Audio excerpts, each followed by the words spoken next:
Let's fucking go.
All right, here we go, ladies and gentlemen. It's time for Week 8's Tailgate. What's going on? Good morning to one and all. It's good to see you out there on the big green play button and on Elon Musk's little platform there, that wee little platform he has.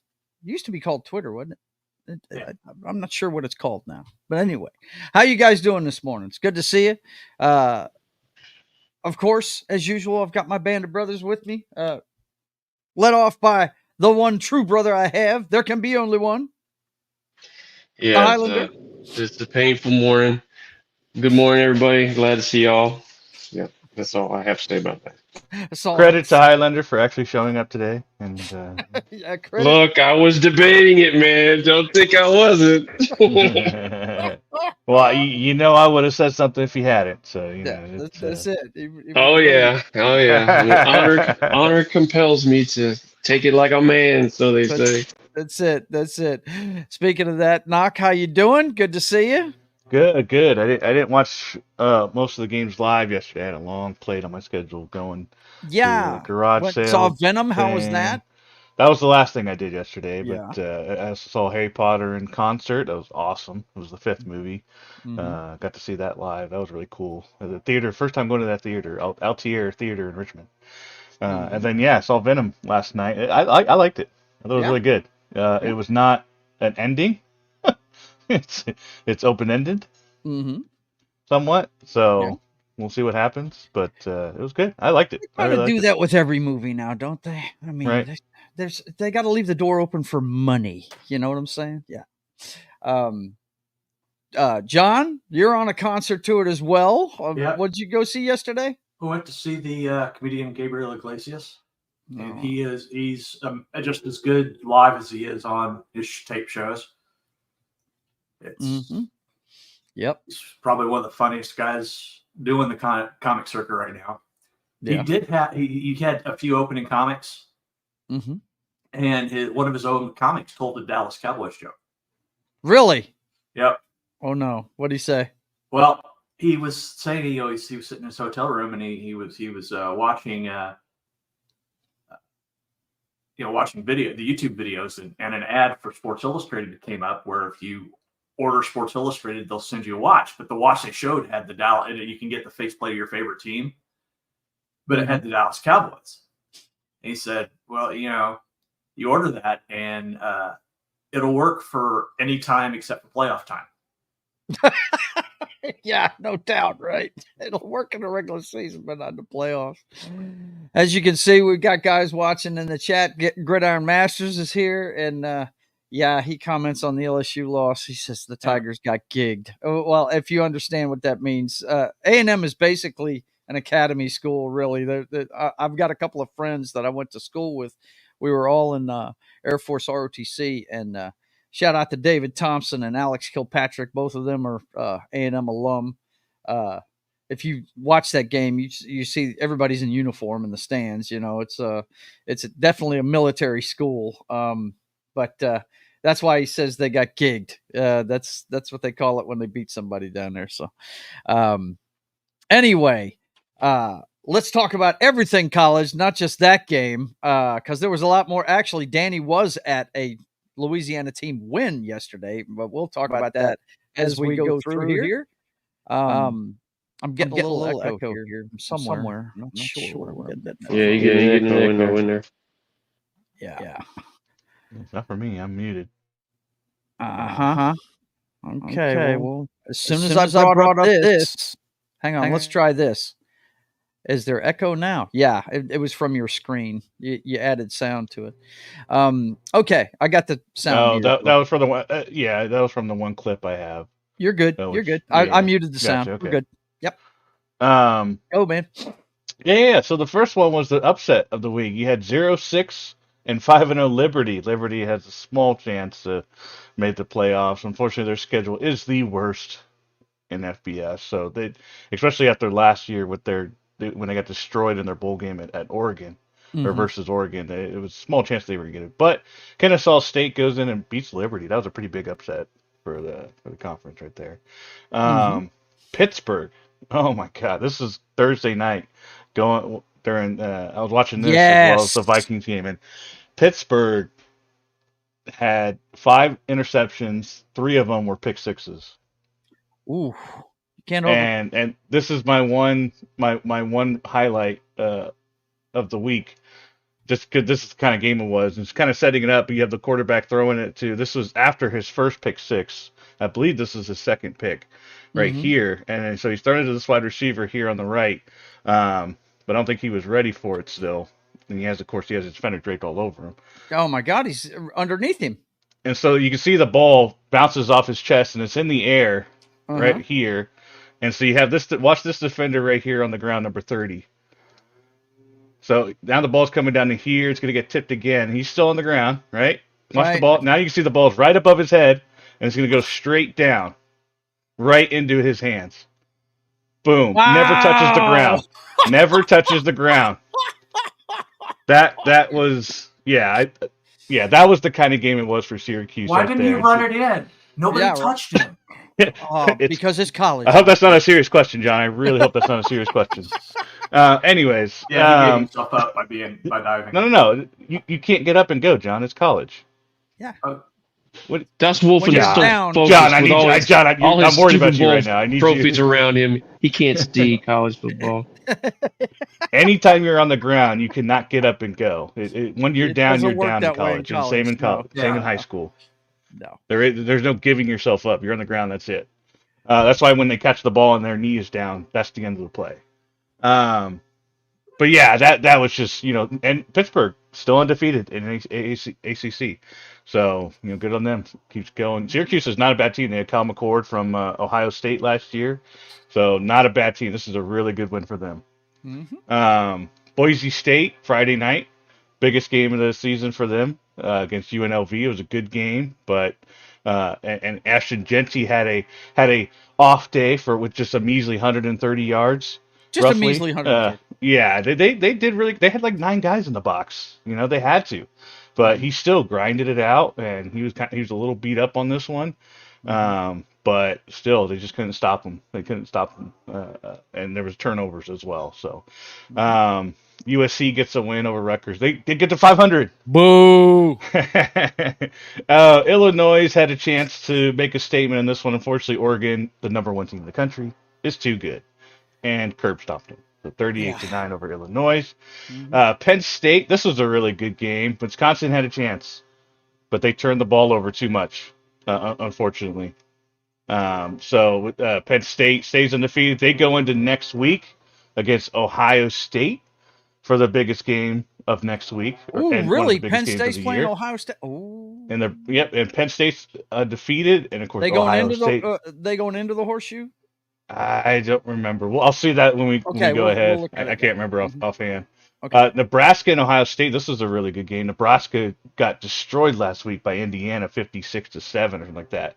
Probably and they made it really close to Ohio. The only instance where I would root for Ohio State.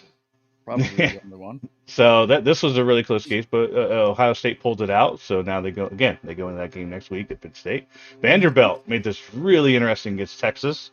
27-24. Texas gets the win. Vanderbilt had a chance in this one all the way through.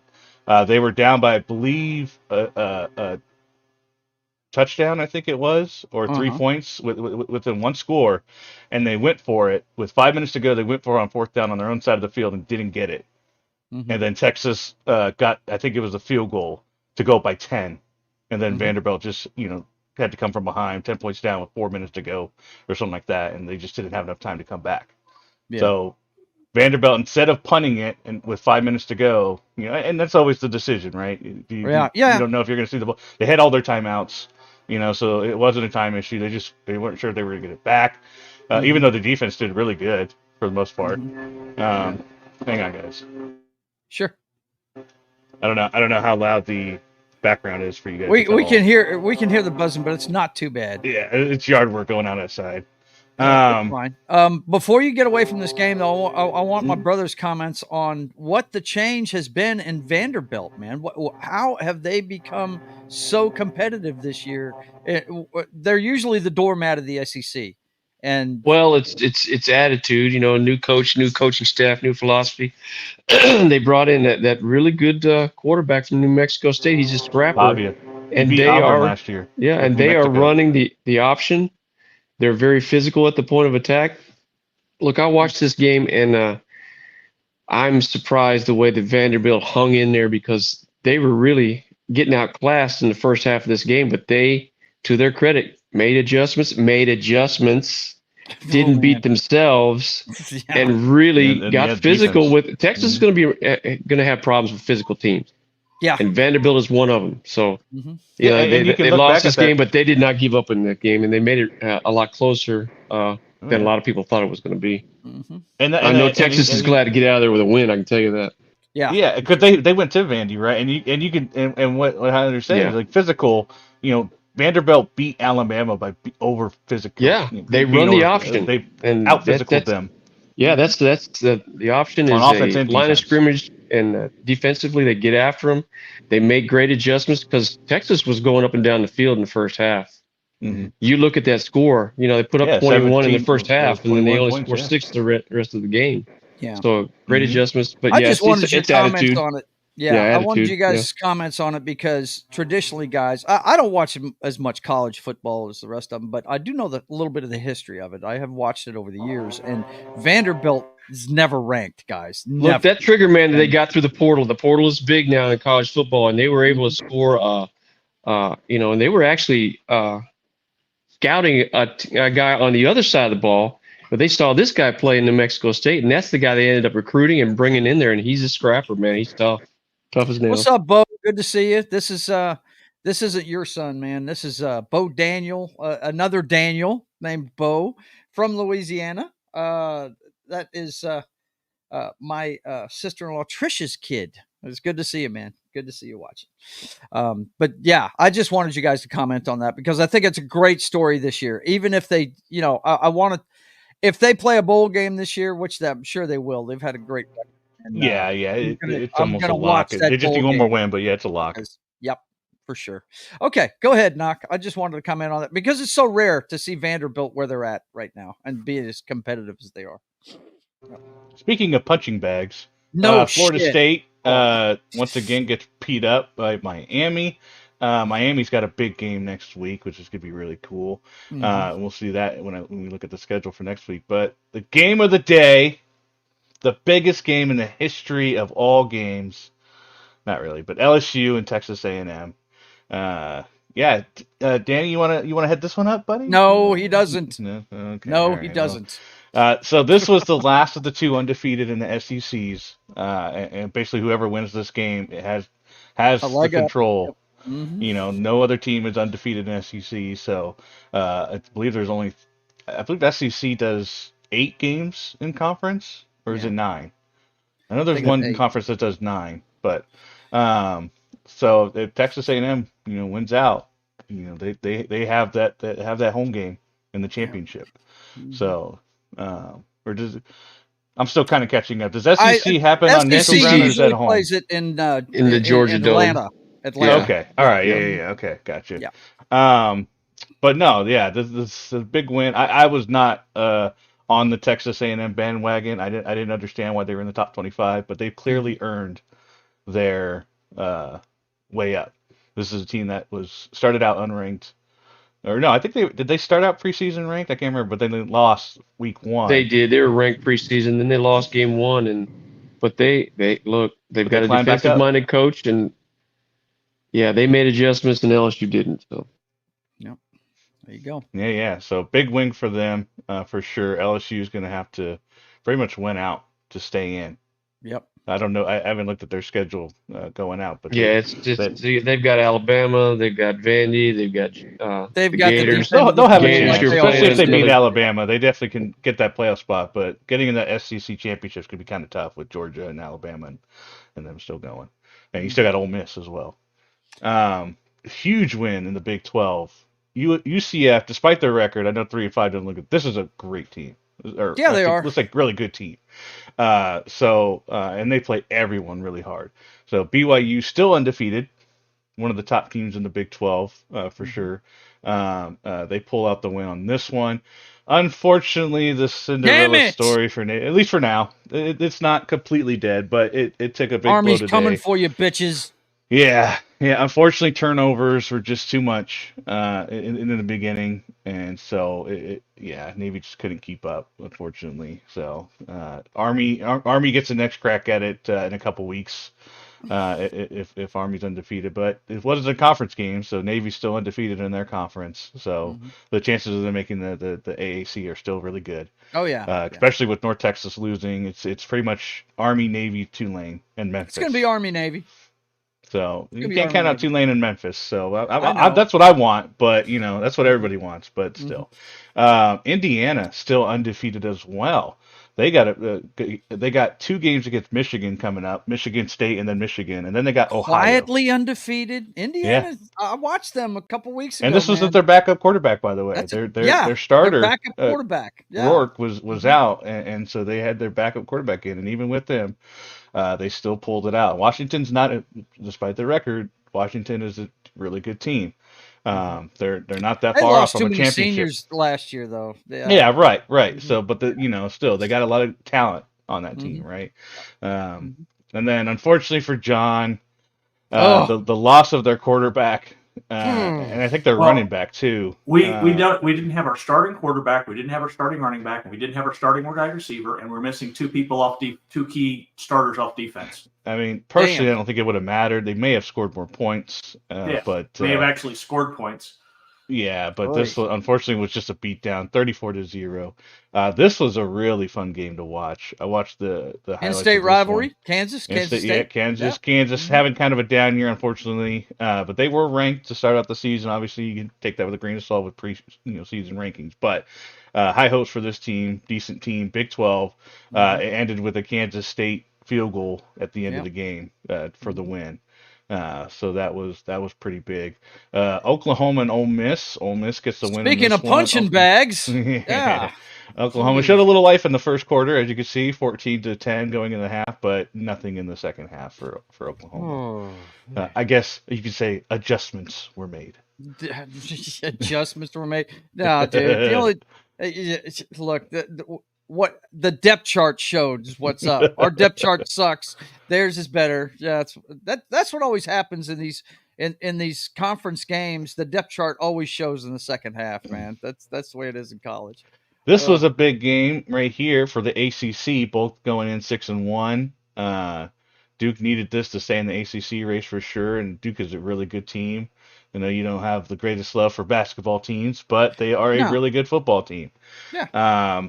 SMU gets the touchdown, I believe, with about 5 minutes to go or something like that. Duke goes down the field and fumbles it inside the field goal range, and unfortunately, on third down, I think they tried to run it, and I think that was this game. I'm sorry. This is a different game. They made it to OT. SMU scores on their first play or very early in the OT and gets the touchdown. Duke gets a touchdown, but tries to go for 2 to get the win and does not get it instead of going into second overtime. So that was forgive me. That was the end of this game. Before we get too far away from it, Gridiron Masters. No, they're not always having a down year, but they do always play spoiler to people. That's the thing. They usually do. And hello to Levi Skeens. Good to see you, man. Good to see you. And I am a Seahawks fan as well. Yes. Hate to see Washington go down yesterday. Yep. Go ahead, man. Oh, Gridiron says SMU should be in the Big 12 so they can play their old Southwest Conference foes. Yeah. Yeah. They chose the They- ACC. Yeah. Unfortunately, I don't think they get any money from the SEC for like another 10 years or something like that. It was like a conditional move to really? the ACC or something like that. That's I'd have weird. to look it up. I thought I remember something like that. It was like a conditional. Hey, you could come over, but you're not getting any money for a long time or something like that. Mm-hmm. Yeah, Virginia Tech wins the Tecmo Bowl. The Tecmo Bowl. 21-6. That's it. Yeah. That was pretty good. Let's see. So looking at some of the smaller games, Memphis gets the win over Charlotte. That's big for them. They're 7-1, trying to stay Yeah. alive in the AAC, and their small group of 5 spot, hopes alive as well. Danny, you were at this game, so you could do a little bit more. I just watched the highlights before the show, but Tulane offensively could not be stopped. Well, what I noticed about this game was, at the line of scrimmage, I always harp the line of scrimmage. Tulane was very big. It had a significant size advantage on North Texas and really ran the ball at will at them. But to North Texas's credit, you look at the score in the second half, they kept coming. Tulane's I think they got the true freshman at quarterback, and he was making some bad decisions, which kept North Texas in the game. And North Texas has got a pretty potent offense, and they took advantage. It was a good game to watch. It really was. Yeah, definitely. So that keeps Tulane undefeated in American. So the big 3 in American are, Army, Navy, and Tulane. Memphis not that far behind them with 1 loss. They lost to Navy, is what their 1 loss is in that conference. So those are pretty much the 4 teams to either get a chance to win that, and maybe get a spot in the group of 5 if Boise State falters. Just kind of taking a look at any other games, and you guys can slow me down if you see something. Iowa, really. you always got to point out when Iowa gets more than 25 points, right? So, because wasn't there some conditional thing with their coordinator? That was last year. They fired him, yeah, so he's not there anymore. But yes, that indeed was a thing. So you always got to point out when Iowa gets more than 25 points. You got to point it out, basically. Yeah. Pretty good game here, Big Ten with Maryland and Minnesota. Minnesota pulls that one out. Just taking a look, UConn's trying to get to UConn. Correct me if I'm wrong, I don't know if you watched Another them as much, basketball but they're not very good usually, and so they're on the cusp of a bowl game, which is pretty good. For Yeah, an independent UConn. team. They're not a bad program. They are considered a basketball school, but their football program, they're usually pretty competitive. They really are. Surprising. All right, let's take a look here. This was a really fun game to watch. Texas Tech this year is just always That's a fun to rivalry watch. game right there. That's an And then in-state rivalry. TCU. This is the one I was referring to earlier by accident with the Duke game. But Texas Tech got it all the way within field goal range with about a minute to go. And on 3rd down, the quarterback tried to run it up the middle, tried to keep it, and he got walloped. And before he hit the ground, the ball came out, and it was a clear recovery by TCU, and TCU gets the win. Whoa. So big defensive stand. He's sick. big defensive win for this one. So Texas Tech doesn't get the bowl eligible clinching whatever, and the Big 12 win to keep them in the Big 12. So this was the TCU played spoiler in this one. Now, let me ask you guys something. I'm not as clear on the rules in college football, but can you slide and have protection as a quarterback? Absolutely. Well, and it's because of college. I don't know if they have instituted in the NFL, but it's because of college. And I forget what quarterback it was. Maybe you guys can refresh my memory if you remember. But he did the fake slide, and then I feel that like was Pickens. Pickens for Pitt. Yeah, that Pickett. That sucker right there, man. He did a fake slide, and then so the defenders backed off, and then he kept running. So they actually changed the rules where you can't do a fake slide anymore. Gotcha. I was just wondering if they had that protection, because that makes me feel bad for that quarterback. They have targeting, especially with targeting, because that's a thing in the college that's not in the NFL. By the way, straight up targeting. Speaking of targeting, I was really happy to see that they called that correctly in that LSU game last night. There was a guy threw a block on a touchdown running play. Yeah, they ended up scoring anyway, but yeah, that was nasty. He hit the dude right in the head, even though he didn't use the crown of his helmet, but he used his shoulder and the side of his helmet to just crush this kid coming across the middle. and they threw. Was his that the one ass that out was on the game. wide receiver? There was one game where it was on the wide It was receiver. it was it was a wide receiver throwing a block. Yeah, Is okay. what he was doing, and he fucking crushed this guy. It was just nasty. I was so glad they called it last night because I was like, man, Oh yeah, no one's above the targeting. That's what's good about that's it. Yep. Anyway, go ahead. And that's a reviewable play, right? They have to review that to determine it. They It's did. not They just did. something They that took a minute to review look that at it. immediately. even if they call it on the field as a targeting, it's not 100%, 100% Right. going to happen. They have to review that in order to call targeting. Yeah. So they and we're going to be talking about that's the cool review thing. when we get to the NFL. That's for sure. I know in one Yeah, game right. we're definitely Yeah. going to talk about it. But go ahead. Let's see. Just looking to see if there's anything else on here. Can't believe this late in the season we still have teams playing FCS schools. Yeah, that's not a crazy. fan of that. Unfortunately for UL Monroe, their super slim playoff hopes was dashed by getting destroyed by South Alabama. Damn. So Yeah, I was unfortunately for watching that them, game as well. Oof. Again, I was second keeping an eye half, on it. nothing. They just 20 and 14 in Oh the my second God. nothing in the half. second half. Yeah. Just What happened yeah, in that game? Oof. Good Lord. Yeah. They just opened up the box on them in the second half. Good Lord. They did. I mean, they just had no answers. I mean, they just looked The flat in fall- the second half. The fall continues for Utah.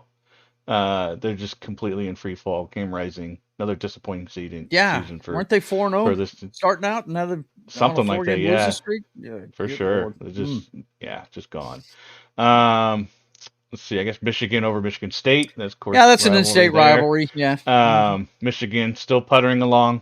They're kind of irrelevant at this They point. had a big brawl. I think at the yeah. end of that game, Michigan State game, big brawl. Really? Yeah. No doubt Benches there. cleared and everything. Let's see. This is big in the Mountain West. San Jose was kind of one of the ones that is threatening Boise State, and they still play them. But Fresno State gets the win in the Mountain West, so that's pretty big. Biggest game of last night, late slate, was Colorado. Colorado has a chance to get ranked. I don't know if they haven't quite enough to get ranked this week, but they're number 3 in the Big 12. At 4-1 in the conference play, so 6-2 for them. They're bowl eligible for the first time I think since 2016. I think I saw that was a conference game right there, wasn't it? It is Cincinnati's a in the Big 12 now too, right? And Cincinnati's in the race too. They would have been bowl eligible, and they would have been 4-1 as well. This was a huge game in Big 12. So the most competitive conference in the power schools in power conferences right now is the Big 12. There's no clear cut winners right now, or clear cut team above the rest in that conference. Like you like to mention when Oklahoma and Texas are leaving. It used to be wide open. top heavy with those two teams. I mean, they controlled everything. Now Iowa State and BYU wide are open just killing it, for all of but them, right? Yeah, it's just but they're starting to figure it out. Who's going to be, because we do have 2 undefeated teams in that conference, so it's not like it's a bad conference. It's just it's just wide open. Washington State, the final game of the night, beats San Diego. They're 7-1. I don't know if they'll get ranked, but this was probably Boise State's best win right here. So not a bad team. One of the so good win there for them. Before we get too far away from the Big 12, though, I do want to mention, you guys know me. I'm old school. I didn't want us to leave the Big 12. I wanted Texas and Oklahoma to stay there. I understand why they made the move. I mean, they're bigger programs and they wanted to get into the deep end of the pool. But I mean, I would have, I'm a traditional guy. I like the old rivalries and stuff. I didn't like Nebraska leaving the Big 12. I didn't like any of that. So, yeah. Okay, go ahead, man. Sorry. I just wanted to make sure people understood where I was coming from with the Big 12 stuff. Well, yeah, I'm about to wrap it up. Just wanted to take a quick look at next week of the games to leg out for. Of course, you got Boise State trying to still, San Diego's not a great team, so could be a trap game. Boise State is in the lead, especially with Navy falling. If Navy had won that game against Notre Dame, they probably would be in the spot for the group of 5 right now. But for the time being, it's still Boise State, so that's a big game for them. They just have to keep winning. But the biggest game of the week next week is going to be Ohio State and Penn State. 3 and 4 against each other. And they're playing at Penn State. Yes! And it is at Penn State, yeah. Yes! So Ohio State has to go to Penn State. It was a really good defense. I don't know if Drew Aller, their quarterback, is okay. I think he wasn't seriously injured in this game, but the backup came in and did all right. Mhm. So yeah, we'll see. This is And definitely going to be. I'm going to be there for that game. he just had to bounce out. I'm sure he probably had a Wi-Fi problem or something. That's what happened last week. But we are closet case Penn State fans because my nephew, his son Daniel Jr., is an alum. He graduated from Penn State. So yeah, pulling for Penn State big against the Ohio State fuck eyes. I can't stand those fools. Anyway, go ahead. I mean, this is this is the game for them, right? They've been there every year. They've got a great program, and they just can't get that. They can't get over the hump, man. It's just, and we look at Penn State. Their only win is against Illinois, really, which just got drummed by Oregon. Right. So that's a pretty decent win, but it's not the greatest win. And then you got USC that they barely. USC is not the same, but USC is not the same. They're 500 team right now, so not the best of wins. Wisconsin's not a bad team, so not the worst strength this of is schedule, the game. but this is it. This is it. Yeah. Like, and the rest of the way too. You look at the rest of these teams on the Purdue. They're beatable. They're beatable. Washington beatable. Washington Minnesota's is the not team bad. that could jump up and bite them the week after. Ohio State. You get that emotional high. Absolutely. Yeah, they could have a letdown that week, but if they pull this off and they can beat Washington, they could run the table. That's exactly what happened. That's what you could say happened to Alabama, right? They came off that win against Georgia, and then they played Vandy. And they jump up and bit them because they emotionally spent. Now the good thing about that one is it is at home, versus why if they went to Washington, I would say that would be the bigger case. For sure, but this is at home versus Washington, so that might help them out in this particular case. If assuming they can pull this one off, But that's it. That's the game. If they win that game, it's them and Oregon in the Big Ten, basically. Go Nittany Lions. That's all I can say. Yeah. So that's it. Go ahead. Get back to your stuff so we can wrap that. But anyways, big game for ACC. Duke getting that narrow loss because they decided to go for 2 instead of going to second overtime. Miami still undefeated. Still looking to get, right now it's a crash course between them and Clemson in the ACC. SMU still has something to say about that, but still right now that's how it's looking. And then you got, so that's a huge game for ACC. So I'll be watching that one too. Right. Ole Miss, got it. They're trying to stay in it, the SEC race. So trap game against Arkansas. Arkansas has already played spoiler this year. So gotta watch out for that one. Army and Air Force. They didn't win the Golden Boot though. Yeah. Air Force and versus 23 Army. Of course, Army's last of the 2 services academies that's undefeated, or last of the 3, I should say. But Air Force has not had a good year. Golden Knights. So Army should be able to beat them up. But yeah, Army's Army's got a couple weeks before they play Notre Dame. Continue to get their confidence going and all that good stuff. Just take. I always mess that up, by the way, and say Golden Knights because that's the name of their parachute team, and I actually graduated with a member of their parachute team called the Golden Knights, and so that's why I always mess that up. I know they're Black Knights. It's just something in my head short circuits whenever I say it. Go ahead, man. Oregon at Michigan. Definitely got to keep an eye on that one. I think Oregon should be able to handle this, but you're going to Oregon or to Michigan, so it's not just like a simple game. Not an easy environment for sure. And then you got Florida going to Georgia. I mean, Florida's not going to do much there. Texas Tech and Iowa State is one I'm really looking forward. This is going to be a shootout right here. This could be just a fun game to watch right here. Indiana still undefeated. It's going to go to Michigan State. Then they go to Michigan, and then they go to Ohio.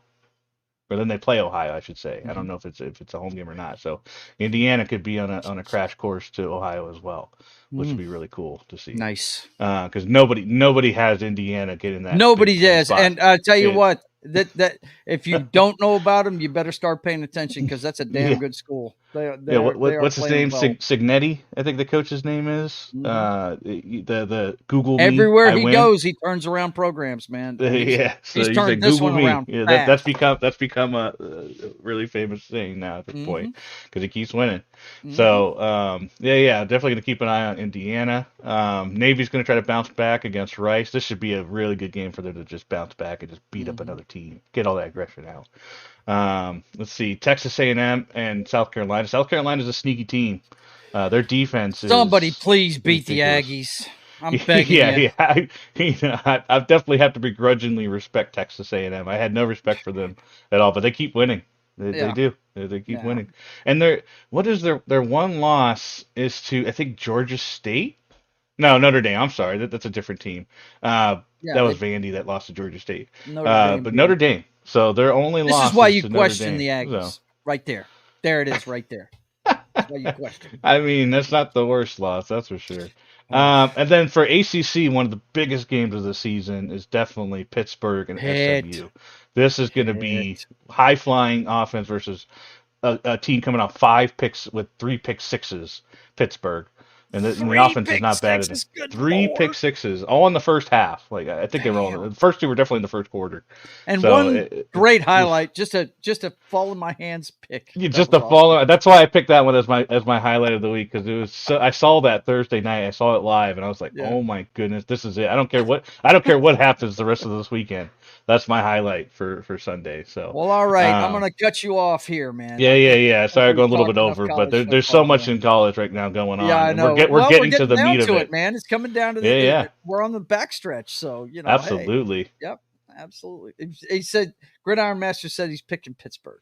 Oh, Hey, look, okay. Pitt, Yeah. Pitt, I've always got a special place in my heart for them because of Dan Marino. I am a huge fan of that guy, and that's where he played his college ball at. I So. think during that game, and I'll have to look it up, but during the Pittsburgh and Syracuse game, they were doing the showcase of the if you made a Hall of Fame roster out of the players from those 2 teams, Yeah. and so they were showing all the players that were on both teams that are now Hall of Famers, and Right. so it was a really impressive list. So Yeah, and of I'm course sure. Dan Marino was on that, so Yeah. that's what it Of course he reminded me was. You can't have that list without that dude, man. Wow. Okay. Thanks a lot, Knock. I appreciate that, man. College isn't going my way this year, but it's good to see the academy's doing well, and to see. I'm telling you, don't go to sleep on Indiana. If you haven't watched them play yet, check out one of their games. That is a tough football team, man. It's like watching the Lions this year. It's like they know what they're doing. It's fun to watch a football team that knows what they're doing. It's not by accident. You know what I mean? It's really cool to watch. Okay, boys and girls, we're going to start our NFL coverage now with the 2 Monday night games from last week. This one, let me tell you, man, this game, it was brutal for the Buccaneers. The worst thing in this game, I think, guys, was the loss of Godwin in garbage time at the end of it. They had lost that game. I think Mike Evans got hurt too. Well, Mike Not Evans, brutally, he's but, had a hamstring problem. He's had a hamstring problem. It's been a nagging thing, but it looks like it popped loose. And it was on a touchdown attempt. It was in the end zone. You saw him clearly grab the back of his right leg, and it finally. It's been a nagging injury for him. He's been trying to play through it. Look, let me say what you want about that guy. He's going first ballot Hall of Famer. That dude right there. But yeah, he was trying. The old man was trying to tough through it, and just didn't work out for that game.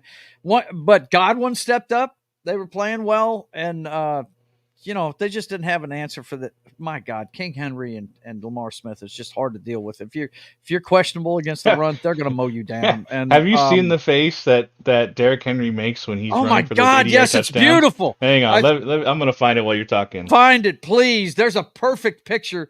It was that big run he had earlier in the season where and it was raining, and dude, he's got Mike Singletary eyes running that football when he sees it wide open, man, and nobody in front of him. It's great. I told somebody it looks like what pure joy would look like, man.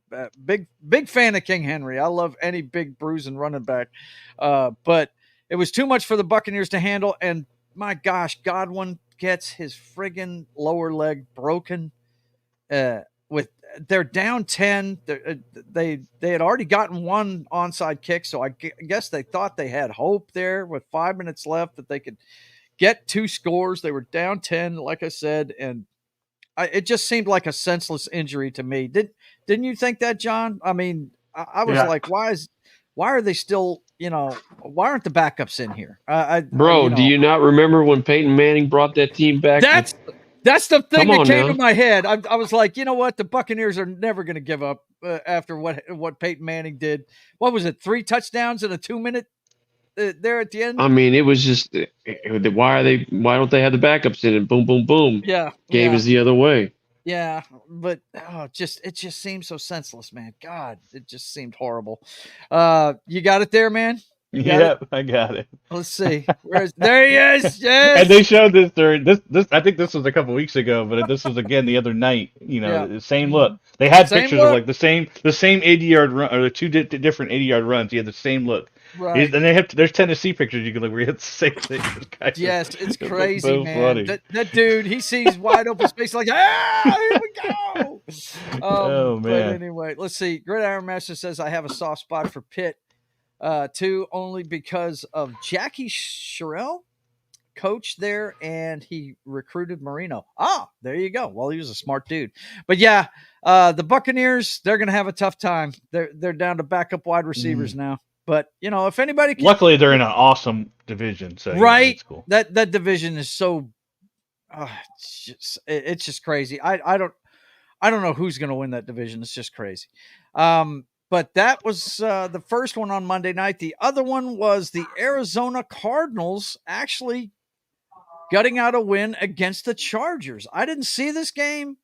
I know you and John are happy about the Cardinals winning, I'm sure. Always.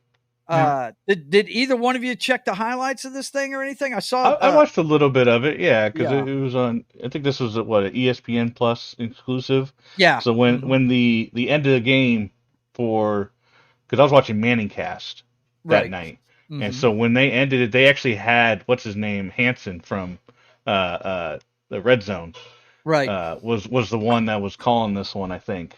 And so they had him on like the last fourth quarter for the Vikings and Rams game, I think it was, and then they moved over. Manicast went over to this game, so I watched it. I happened to I woke up again and I just like saw that was near the end of the game, so I was like, let me just watch it before I go back to bed. And so that's how I was watching this. So I watched little guy go down the field and get him within field goal range. Kyler Murray, get the win. The mighty midget. Yep, he's. I gotta as much garbage as I've given that guy over the years, I got to give it to him. He's playing well this year. He had one of the touchdowns. He had like a 40-yard. He had like a 40-yard run touchdown. Yeah, he ripped off a big one in that game. Yeah, which he can do. If you're not sound on defense, that guy will get you. If you don't have a spy or something. But even if you have a spy, you got a middle linebacker going against that little guy. Little guy, he'll get away from him.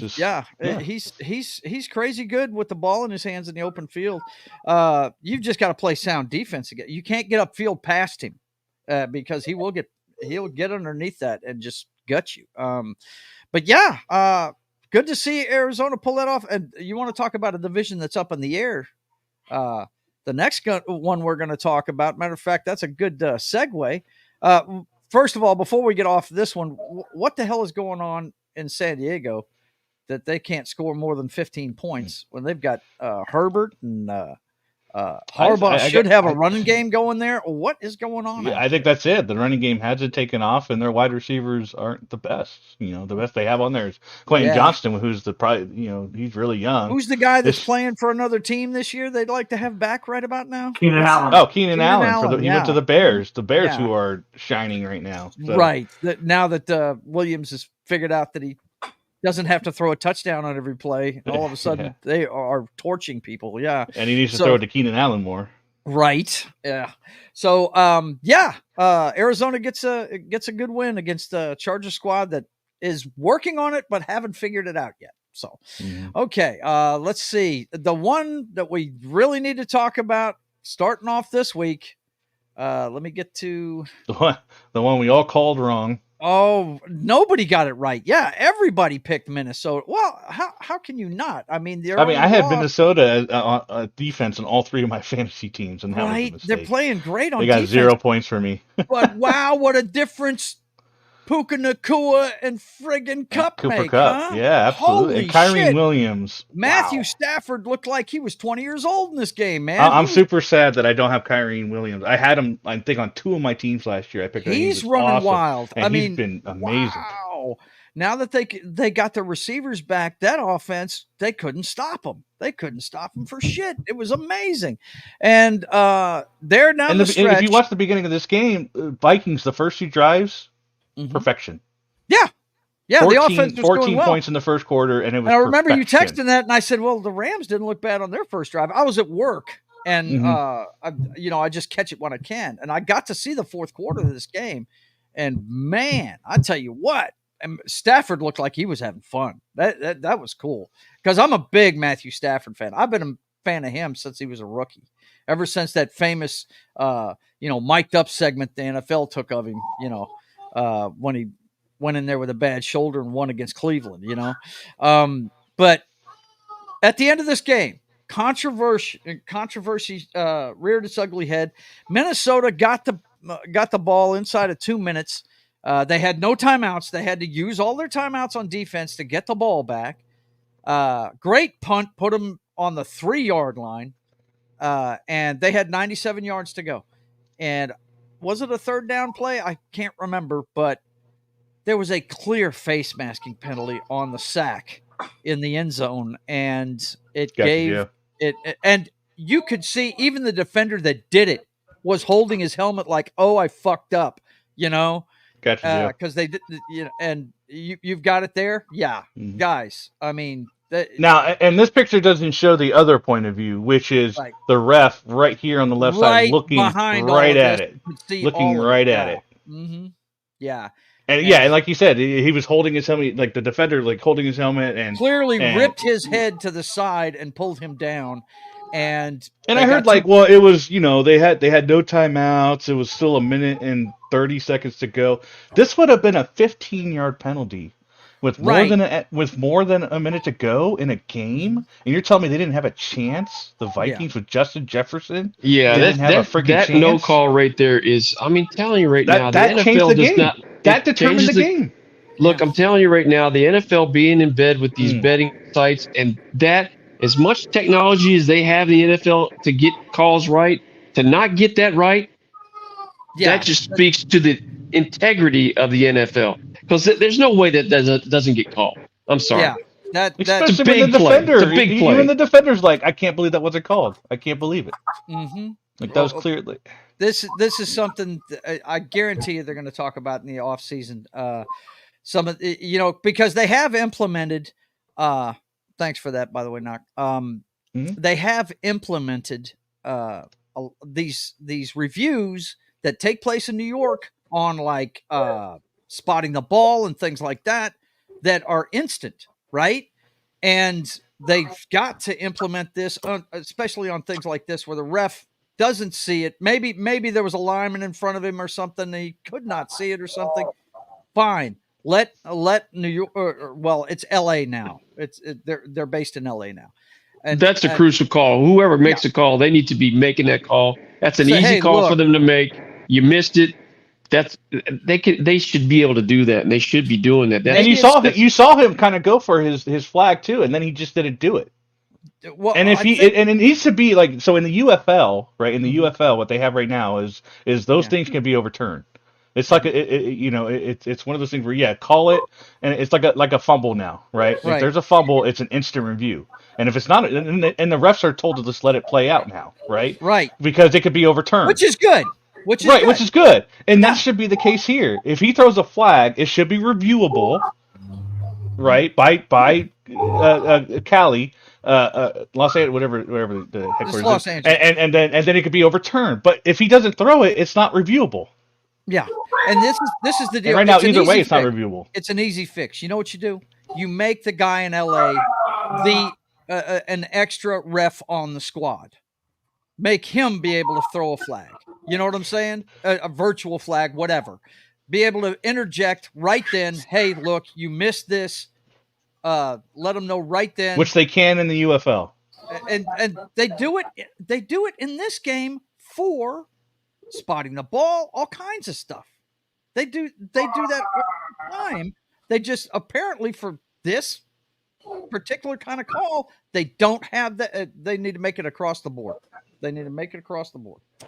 So that's I mean, and look, was there a smaller chance of them coming back with 80, Yeah. 85 yards, and but it was more than a minute. It wasn't like there was 10 seconds on the play clock, right? No, Over there was a minute left in the NFL. Yeah. And while it's not college where the clock stops when it's first down, that's still a lot of time. Give Mahomes 13 seconds. How many times Mahomes, what can he do? Brady, how many times have we seen these guys go the length of the field with no timeouts? You could get a flag on a pass interference. Yeah. You could. Yeah. There's so many things. You got. I mean, come on. You tell me Minnesota doesn't know what a miracle looks like? Give me a break. Right. Like when we were texting about it during the game, I said, I don't think they could have gone 97 yards against this team right now because they're playing so well. But still, it was a bad call, and that should have been corrected. And it would have been 85 yards because it would have been a 15-yard penalty. Mm-hmm. Yeah. Mm-hmm. Anything can happen in that situation. I don't give a shit how good one team is playing at the end of the game. But they never got a chance. They never got the chance to do that. No, because of a ref. Yep. Solely, and you know that, and I know that the refs get, they get judged and whatever and graded and stuff like that. Mm-hmm. That ref better not be in any playoff game. Yeah, he shouldn't. No, not at all. If that doesn't constitute him not being in a playoff game, then this whole thing is a sham. And to speak to what my brother was saying about them being in bed with FanDuel and DraftKings and stuff like that as an advertising partner, it does make you question what the hell is going on there. It makes you question the integrity of it. And I've thought this. Have you guys noticed that the analytics talk, started about the same time that the gambling stuff flourished with the NFL? Have you ever noticed that? Well, yeah, it's all hand in hand. You're getting more of the player injury reports now that we didn't used to see before. There's a lot of things that we're seeing now that, it speaks to the betting, the lines that are being, hell, I give you the line, the beginning of the week and how it changes throughout the week. So, that's probably the one thing that bothers me most about the UFL is they fully embrace that. Mm-hmm. Yeah. They usually have the over-under on the screen, during the game. During the game, they have it. It's just, and if they start doing it in the NFL, then you have to sit there and say, well, they're playing us. That's just ridiculous. Well, hell, they're advertising. They're partners with these. I know. Why wouldn't you question it? They're partnering with them. You got Kurt Warner out there telling you how to bet responsibly. Yeah. And then they have the gambling problem, number at the bottom. It's like, go fuck yourself, man. Just it's sad. Two-faced. But anyway, I'm going to continue to enjoy my football. But I'm going to attempt to. Going to try. Oh, he got rid of himself. So, anyways, about those Seahawks. I think Metcalf is out for the week. It's a shame for them. I can't believe, I read something or heard something that their quarterback is actually leading the league in passing. What's his name? Geno Smith? Geno Smith? Yeah. I mean, you talk about productive, right?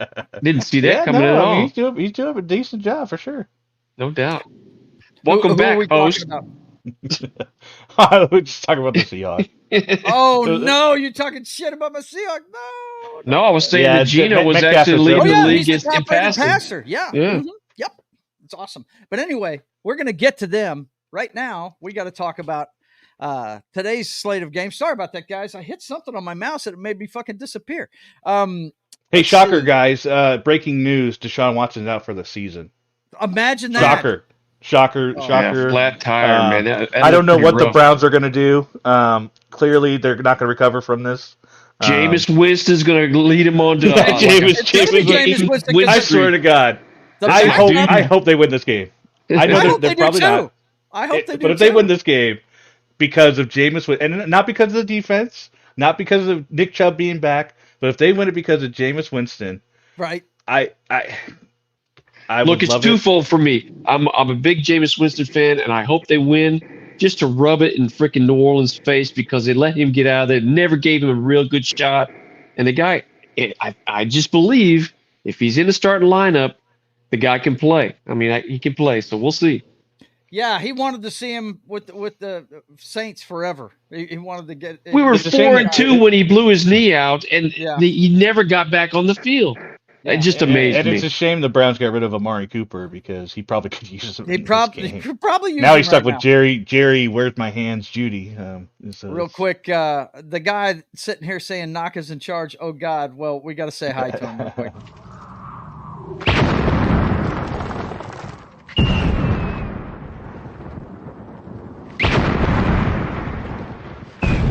There are some who call me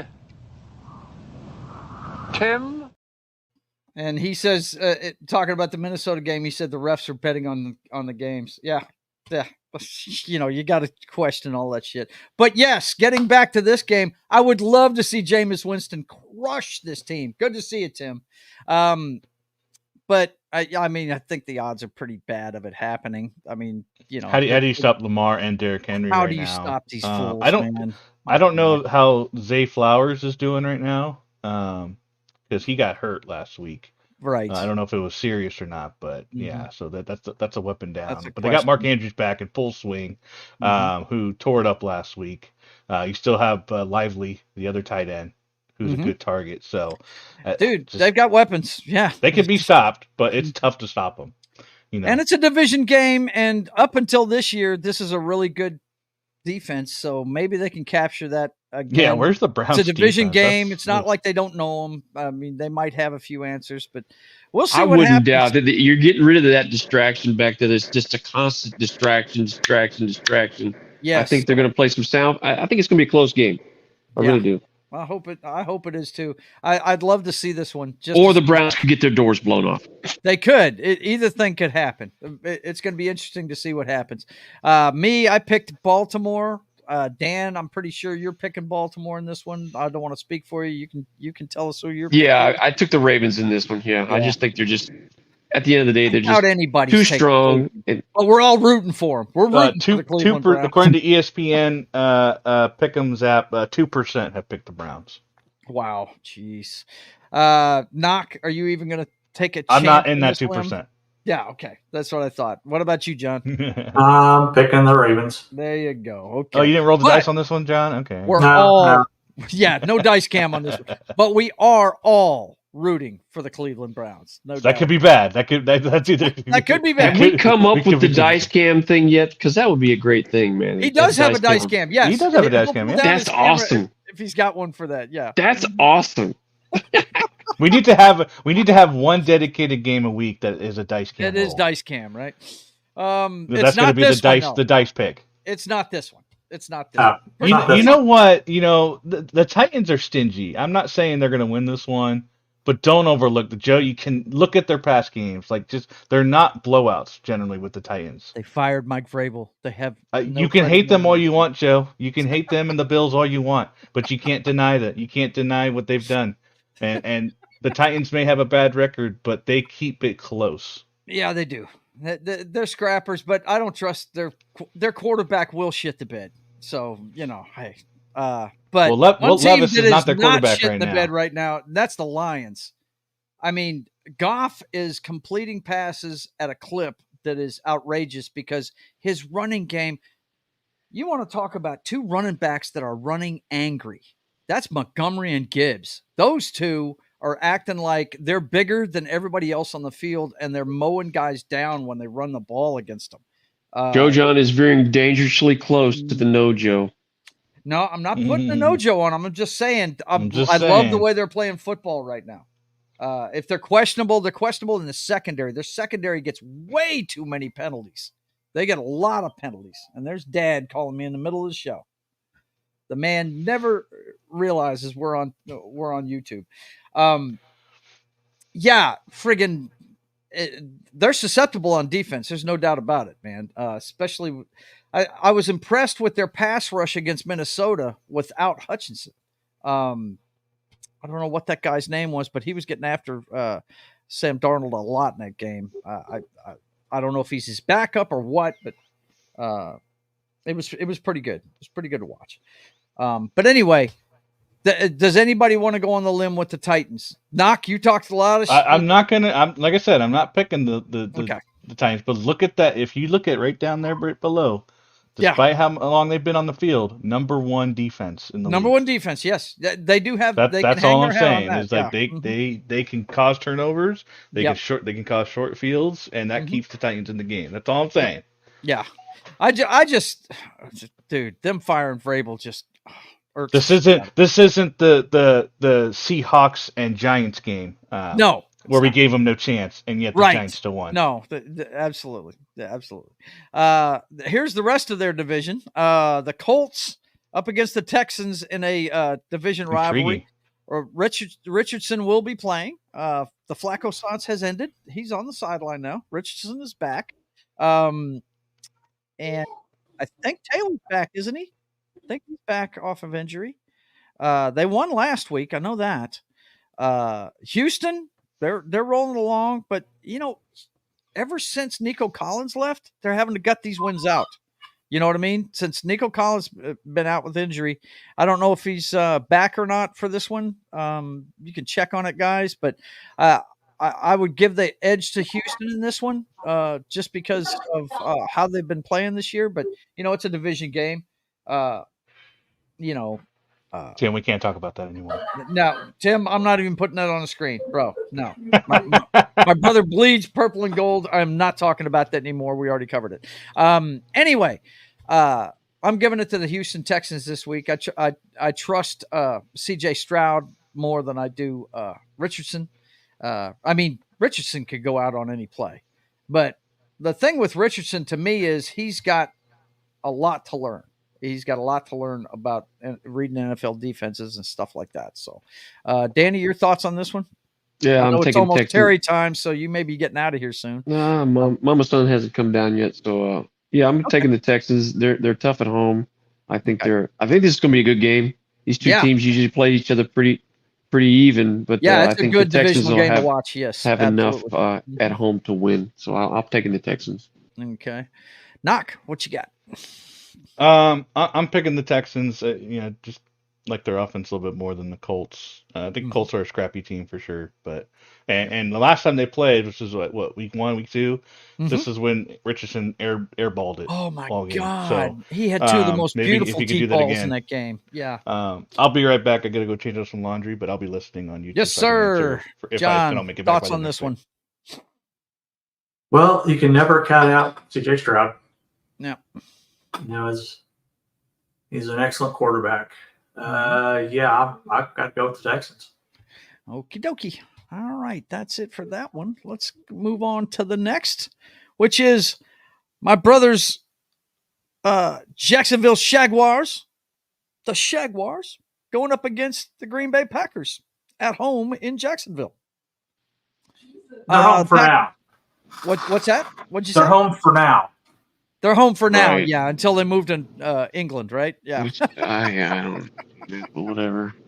Well, Dan, you got to understand the owner and his son live in England year round, And that's fine. Then do NFL Europe, man. Put your league back over there. Right. One team over there that has to freaking travel. That doesn't make any fucking sense at all. It doesn't at all. Right. That's just dumb. I think that's why whatever. they're touring Europe. I think that's why they're touring Europe. They're trying to get enough interest to where they could put franchises in more than one place. But yeah, hopping the pond all the time would not be good for any franchise. But here we go. We got the Packers, who begrudgingly I have to give it to them. They're winning games, man. That young receiving core looks good. Friggin' Jordan Love is back. He's dealing. They got a nice little run game. They got a lot of balance on that team. They do have a lot of balance on that team. Jacksonville, as much grief as we give the supermodel, I think they may lead the league in drops this year by wide receivers. It's not like he's not putting the ball on these guys. He's garbage.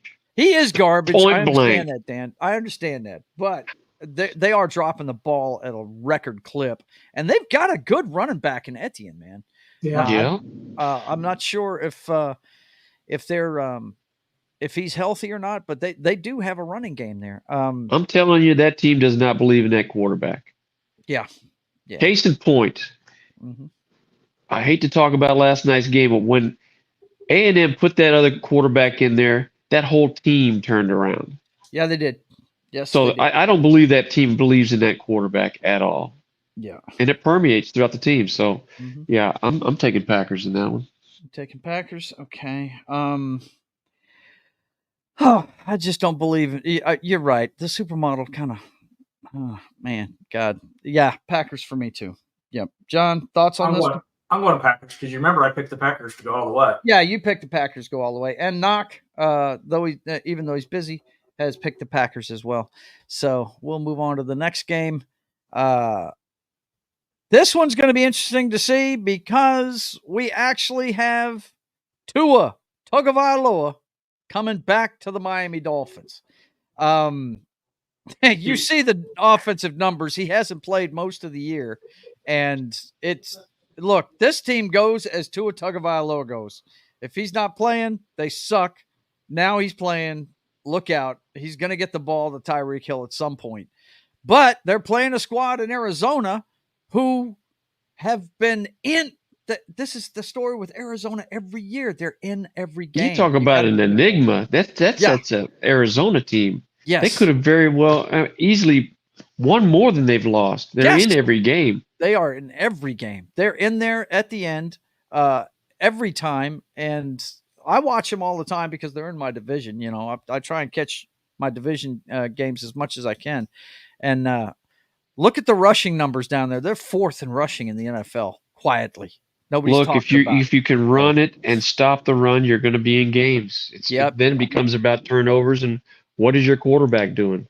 Kyler Murray can be very good. He can be very bad. It's just hit and miss with that guy. But he's Lamar Smith light, if you ask me. He's a regular season phenom. You got to question his ability in the playoffs. But he's only played a couple of times in the playoffs. So, and when he has, he's shit the bed. Oh my God, just horrible decision after horrible decision. But I think this game comes down to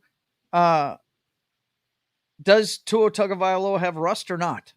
He will be rusty. He will be rusty. They'll get him into some good, easy throws to get him going. But it's going to come down to a line of scrimmage, man. Can you control a line of scrimmage? Can you protect the quarterback? Can you run the ball? Yeah. Mm-hmm. I'm taking the Cards in this one. I am too. I'm taking them to jump up and bite them. But you look at that defense of Miami is not bad. They're not bad at all. But then again, you got to consider who they've been playing too. So anyway, John, thoughts on this one? Dice cam. Dice cam. Uh-oh. He's going to dice cam. Look out. Going with the dice cam. Let's do it, man. I got to get it set up. I got to pull all the other dice out of there. That's cool. Do it, bro. Okay. Dice cam has got to be a thing. 1 through 3, Miami. 4 through 6, Arizona. No. Let's do it. And it's a 1. It's a 1. Miami. Okay. Yeah. Well, Miami. Okay. He goes Miami. Wow. Okay, boys and girls. You saw the dice cam. Boom. Miami. It's legit. It's legit. He says Miami. Oh, shit. We're all in trouble. Knock says the Cardinals. And he also corrected me. Did I say Lamar Smith? I'm sorry. Yeah, you always call Lamar Smith. Yeah. Lamar Jackson. That's who I was talking about. Super potent in the regular season. Playoffs, not so much. Okay, so we're still in the afternoon slate of games. This one, I really wish I could see today. This is why you would spend a lot of money on the NFL ticket. Man, look, you've got a Jets team that is underperforming big time with their big bad Aaron Rodgers-ness, and Aaron Rodgers, I don't care what they say in the building, whatever. He is now the GM of the fucking Jets, okay? I'm sorry. All the decisions are happening because the diva wants it to happen, okay? He did the same thing in Green Bay. He's doing it to the Jets. This is what happens when you make that deal with the devil, okay? That being said, they got beat last week, and they're coming into the New England Patriots house that always play with pride, but their head coach called them soft this week. The new head coach of the New England Patriots called them soft, man. So I think he's trying to challenge his players to step up. They're a bad football team, but Drake May is making progress. He's not turning the ball over all of a sudden. And we'll see what happens. They've got a good running game in New England. If they could just fucking build off of that, man. I think the Patriots need to get because they're going to get a high draft pick, right? Yeah. And I don't think they need a quarterback. I think no. Drake May is what they're going with, right? So get him the ultimate. Get him the next year's Marvin Harris Jr. Right. and just Gotcha. get him that guy. That should be Oh that my priority. God. Get here we him go. that guy. Yeah. Gerard Mayo. Yeah, Gerard Mayo caught him soft. He did. He's calling his players out, man. You gotta like that. Gotta like that. And the guy that's made of mayo, he knows what he's talking about. It's made of bland mayo is calling his team soft. Danny, you're a closet case New England fan just like me. What do you think, dude? We got a chance? I think no, they're going to lose. That's his coaching style. He has loosened the reins on a lot of things, and now that team is very soft. They want to address something in the offseason. They don't need any more freaking skill players. They need offensive line play. Yeah. That's where you build the team from. Look what Jimmy Johnson did back in the day. You build at the line of scrimmage, and then you go out. That's what they're soft at the line of scrimmage on both sides of the ball. They don't have enough offense. The Jets will win this game. I think maybe in a close one, but I think the Jets will win. That he created, Larry Allen. That's all you got to say. I mean, good Lord. Wow. Yeah. Because you got to build a foundation before you can build the team. That's it. Exactly. No doubt about it. Yeah, I'm picking the Jets in this one too, but I'm really hoping New England can jump up and bite them because I just hate the Jets. And I'm not a big Aaron Rodgers fan. Even the guy does things. Don't get me wrong. The guy does things that are fucking uncoachable. Absolutely phenomenal. But mainly because he's uncoachable. But that's it. That's the problem. It's a loose cannon. Catch-22. Catch-22. It is. He does things that are coachable, but then he is uncoachable. Beast or famine. That's it. Yep. Go ahead, Knock. What do you think of this one? I'm going with the Jets as well. Last time they played New England, they destroyed them, and I don't see this being any different. They're the same teams they were last time they played, except the Jets now have Devontae Adams for another week after they've gotten him. So you got Garrett Wilson on the other side with him, and then you have Conklin at tight end. You still have Breece Hall in the backfield. The offense is there. To me, it's the defense. Even though they're ranked 10th right there, I feel like that's not accurate to how well they've played. Mm-hmm. The offense could be there. It's just going to depend on Rodgers. So this is a complete team if the offense picks it up, and they have it. The defense has been okay. I don't think it's been as suffocating as it has been in the past. I don't think it's somewhat kept them in games. Not really. So I think the offense needs to produce more, and then this would be a more complete team in the NFL. But they got to start this week if they're going to try to come back this year. Yep. John, thoughts on this one? Yeah, I'm going with Aaron Rodgers. It's holding this down. Going with Aaron Rodgers. Got it, man. You sound like me. Oh, God, I can't stand that guy. Wow. Ugh. Okay, let's see what's next. Oh, my gosh. This is in my brother's division.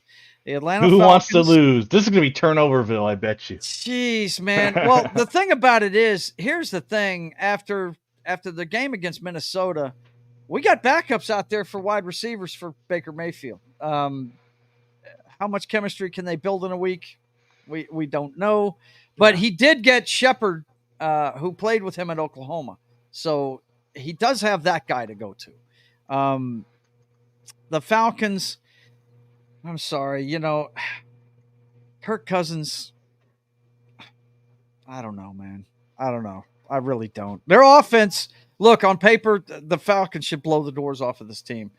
But, the one thing you got to give Tampa Bay, they're a scrappy fucking football team. Todd Bowles is a tough-minded coach, and they are built in his image. And he's going to come up with some stuff for the Falcons. I know that number's 31 for the Buccaneers defense, but who's going to step up? Yeah, that's on the Buccaneers offensive side. That's the thing. Puka Nacua he appeared out of nowhere. Yeah. No one thought he was going to do what he was going to do, right? Mm-hmm. Do the Bucks have something like that? And that's a phenomenon, right? That doesn't. We don't know. That's the X factor for this game. But who's going to pick up the slack with one of their guys hurting and then one of them out for the season? Does that exist? If it doesn't exist, I think the Falcons can pretty much get that unless they just turn the ball over, which is possible. Yeah. The Falcons should hit. I'm still picking the Bucks in this one because I feel like someone's going to step up. Yeah. And I think the Falcons are going to get too many turnovers, but I'm going with the Well, Bucks. To expand on that, I'm taking Tampa Bay at home too, just because The Cannons. They are a tough-minded team, and one thing's for sure. You see the offensive numbers there. There's going to be points scored in this game. It just depends on who can get the stops. And I trust the defense of the Buccaneers a little bit more than I trust the defense. Even though they're 31st. Even though I know the numbers say something different, but I trust Todd Bowles more than I do Raheem Morris. So there you go. That's my thoughts on that one. Dan, what do you think about this one? It's your division. What do you say? Yeah, two teams that are familiar with you. A lot of injuries. He's hoping for a tie. Tampa Bay at home. Something about these dome teams, when they go outside and they play on that grass, they're just not quite the same team. I think it's going to be a close game. I think at the end of it, I'm flipping back and forth. I think Atlanta's going to score a few more points to get this win. I think Atlanta will win this game. Okay. All right. John, thoughts? Almost dice cam, isn't it? Might be. I was about to say it's about a 53-47 according to ESPN. Yeah. Just because I'm starting them, I'm going with the Bucks. Okay. So. All right. What are you starting on your fantasy team? Oh, I'm starting Baker Mayfield over Joe Burrow. Okay, gotcha. What? Yep. Interesting. Okay. Joe Burrow is. That's just Bengal hate, is what that's all about. No. So transparent there, hate, buddy. Remember what you're talking about here. It's not Bengal hate. It's Joe Burrow hate. Trust me. Yeah, right. No. Now what it is? Let me bring up my team.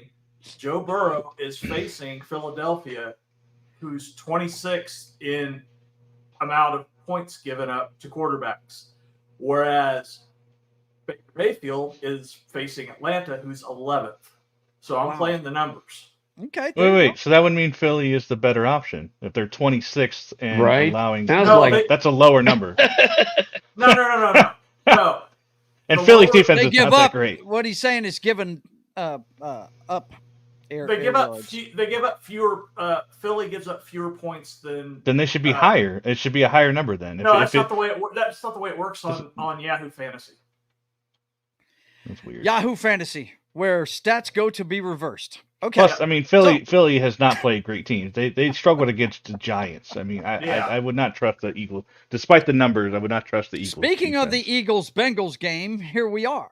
I'll tell you a team I don't trust, and that's the Philadelphia Eagles. I don't trust them at all. Right. I don't trust them as far as I can throw them.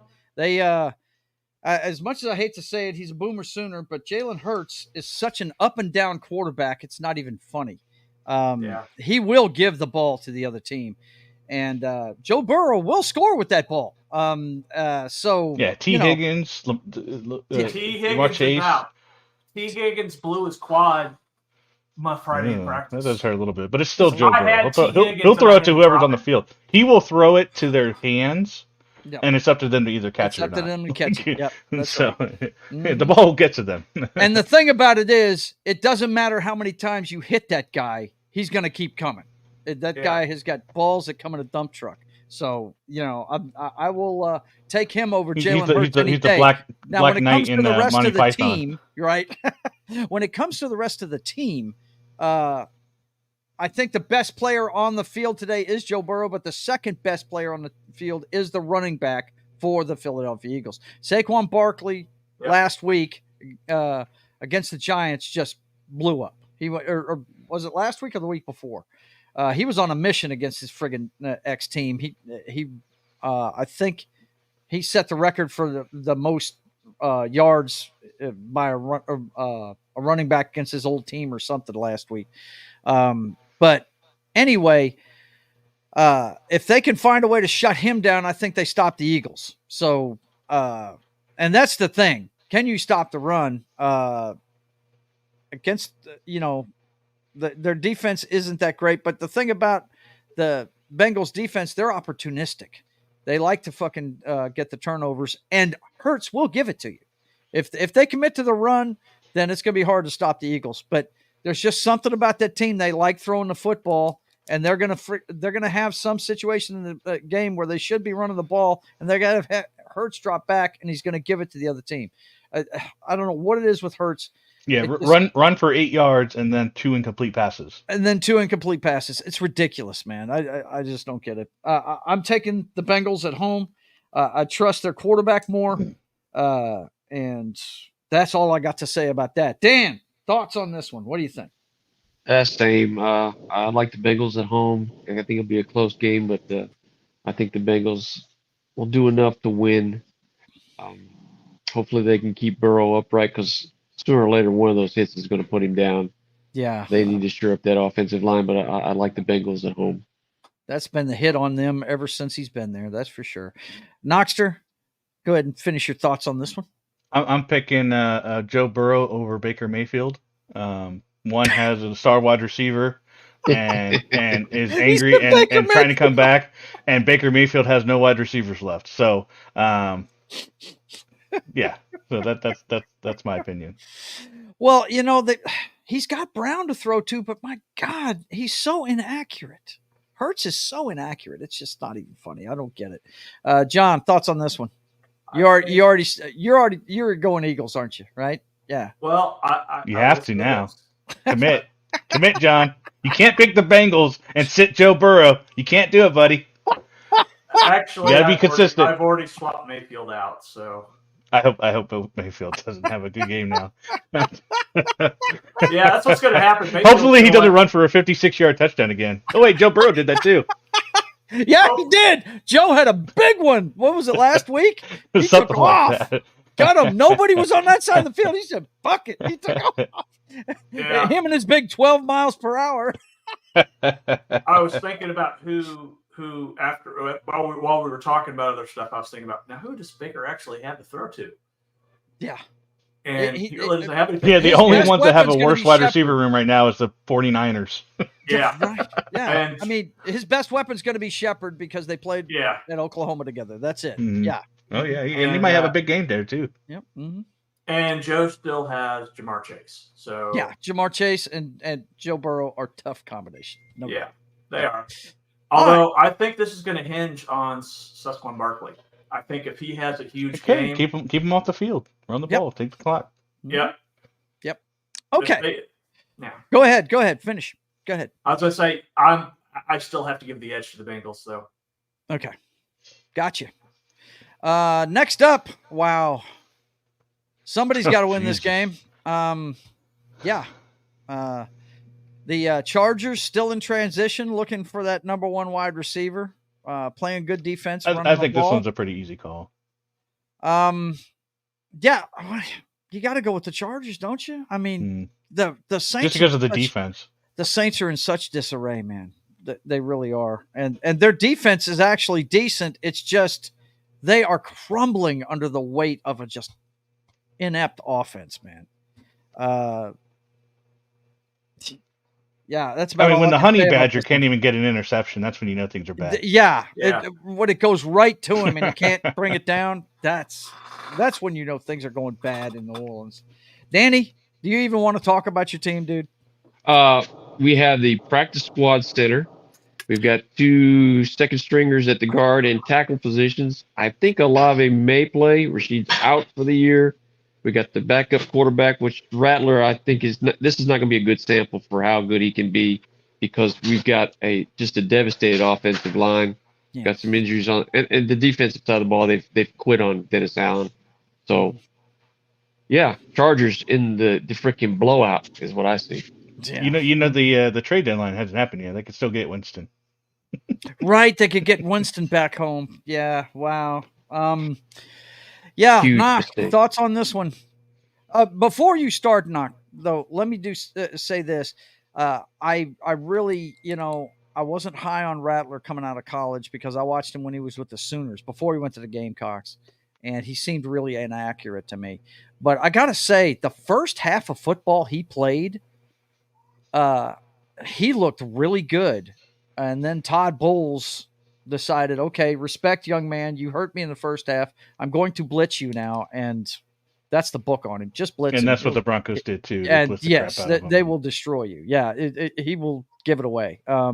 So Rattler's got a lot to learn. And I agree with Dan. I don't think this is going to be a good sample size for him this year. They've got to put a team around him before you can really judge that guy. But that first half of football he played against the Buccaneers was one of the best we've seen out of a rookie so far this year. So I would say, dude, did you watch it? I mean, he looked great. I also know that Daniels for Commanders has had way better. Well, I said Games. one of the best. I didn't say the best. Come I on, know, bro. You just have to argue with people. Anyway, go ahead. What's your thoughts on this one, bro? Just the Chargers are gonna, they're gonna win this one because the other team is not that great. The Chargers have not been that great. They've underperformed, but they always do. That's the Chargers mantra. Yeah. And then for the Saint, Rattler, you mentioned Oklahoma, but I did definitely saw some games of him in South Carolina, and it's just inconsistency. There's no consistency. He either looks, you're gonna get Jekyll and Hyde. You're gonna get Josh Allen. Yeah. You're gonna get, and unfortunately for him, more times than Josh Allen has the good times more of the times than he has the bad. In this case, right now, you're getting more of the bad than the good. Yeah. Whether or not he has the offensive line or not, he's not consistent. Yeah. John, thoughts on this one? Well, as much as I want to pick the Saints because of the hometown player. Yep. I'm definitely pulling for him. Yeah, I'll pull for him, but they're going to blitz the hell out of him, and Rattler's going to get routed, and that'll be that. Yeah. And so I'm going to go with the Chargers, even though I hate doing it personally. But now, I will say, James Conner last week for Arizona had a pretty decent game against the Chargers defense. Yeah. And they have Alvin Kamara. They do have Alvin Kamara. So can Kamara take over this game? And if they can't, this could be a low-scoring game. Well, here's the problem with the Saints again. Kamara, right? Great running back. No offensive line. They cannot run the football. So they got to get him out of the back. Bigger problem with the Saints is their leadership, ownership, GM, because he's been a great ball player. But if you want to rebuild this team, you trade Kamara, get draft picks, and start building that offensive line. And what did the Saints do? They extended him for 2 years. Yep. There you go. I think he's too good of a player. I have Kamara, and I'm setting him because I can't trust him to. I actually sat him as well. Against that number 4 defense, I'd set him too, because he's going to be. Like I mentioned last week, I played James Conner against the Chargers, and he still got me about 20 points. So, as good as this Chargers defense is, it still can a running back can still get points. It can still get points. Well, and James Conner also catches the ball as well. Yeah, I went with Josh Jacobs and Kareem Hunt. So, all right, fantasy boys, let's move on to the next game. My team against the Lummox. Josh Allen coming in 5-2 Bills coming in against the Seattle Seahawks, who had a great showing against the Atlanta Falcons in Atlanta last week. Shocked me. We're starting to get our defense back together. They showed up last week. But they're playing a mobile quarterback this week, and I think that hurts our team on defense. I don't know. This one right here, you gotta kind of give the edge to my team because their quarterback is playing at a high level. Geno Smith is playing really good ball right now. I love our running back tandem. Walker and Charbonnet are really they'll hit you in the mouth, but can they last the entire game? That's the thing. That my running backs are brittle. I'm just waiting for Walker to get hurt again. And Metcalf is not playing. Metcalf's not playing. Yeah. So, but you know what? When I've watched the Seahawks this year, doesn't throw to him that much. They tend to double team him, and Geno goes to the open guy. So they're not. He's more of a decoy than anything else. But the fact that he's not there to be a decoy, that kind of constricts things as well. Buffalo is playing better than I thought they would on defense this year, but they've been punked a couple of times. I don't know. This one right here, I'm going to take the Seahawks just because they're at home. This could go either way, though, in my book. Dan, what do you think? I like the Seahawks at home. I think if they are disciplined in their rush lanes, you want to see how to contain a mobile quarterback. Watch the Ravens, the way they rush They stay in their lanes. They don't go up too far upfield to give that out. If Seattle keeps discipline in their rush lanes, they should keep Josh Allen in the pocket, and he's apt to give the ball up. It's a long trip for New York going out to Seattle. I like Seattle in a tough game, but I like Seattle at home. Okay. Knock, what do you think? I'm not giving home field advantage to the Seahawks that lost to the Giants at home. So there you go. Yeah. So you kind of can't, right? That wasn't that long ago. No. You got the Bills, who have added a weapon in Amari Cooper that I think is huge. Even last week, without barely knowing the playbook, he still got a touchdown. So, I think he's just going to get better and more integrated into this offense as the year goes on. And the Bills' offense wasn't that bad before he got there. You still got James Cook that can run the ball. The Seahawks defense is absolutely susceptible to the run. So you can just let Cook cook, if you wanted to. If you're a betting person, you definitely want to bet the over in this one. That's for sure. If I had James Cook in my fantasy team, he'd be definitely playing right now. Oh yeah, I'd start him too. Yeah.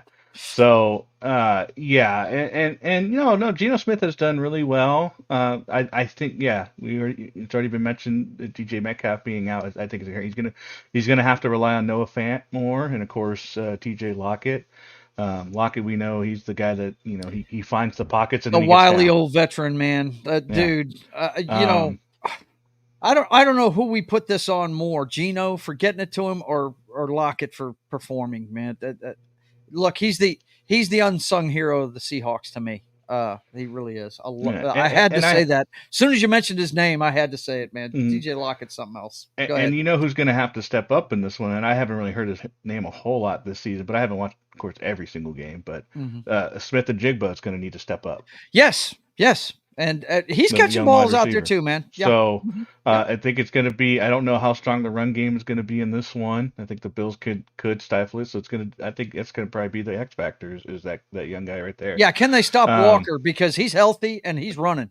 He ran roughshod. I don't know if healthy is the best word. He's right. On the field. Yeah. He's on the field. He's on the field. He's taking. But he runs angry. He's my kind of runner, man. Well, that's kind of the problem though, because he keeps hurting himself. It is. That's why he gets hurt. Yeah. So I'm going with the Bills on this one. Unfortunately, I still like the defense. I was the one trying to convince Joe of the defense earlier this year. Yeah. Because Joe had no faith in this defense. They shipped off so many players, but hey, to that coach's credit, he coached these guys up. So hey. But no, I like the Bills on this one. I think they need to show why they are one of the premier teams, and I think they'll do that here this week. Gotcha. John? Well, actually, I would have given the edge to the Seahawks, but the fact that they don't have Metcalf, I can't. They don't have their primary target. That's a huge loss. It is. Yeah. It is. And even if they double cover him and they take him away, that's leaving somebody open. Yeah, right. So, that's why all these guys are open. Yeah. Mm-hmm. Yeah. So I've got to give it to the Bills. I mean, Bills got Amari Cooper, and that gives him after they traded away all their guys last beginning of the season or at the end of the season. Mm-hmm. So they didn't trade him. They lost a lot. They let him go.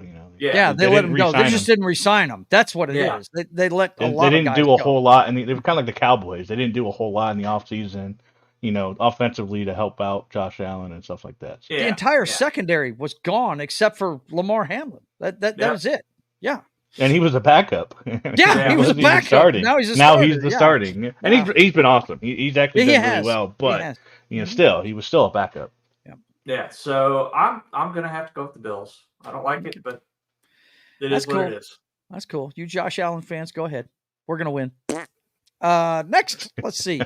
Oh my gosh! Now, the Commandos. Now, is he playing? I thought he had a rib injury. It wasn't serious. He was. Well, he could have came back.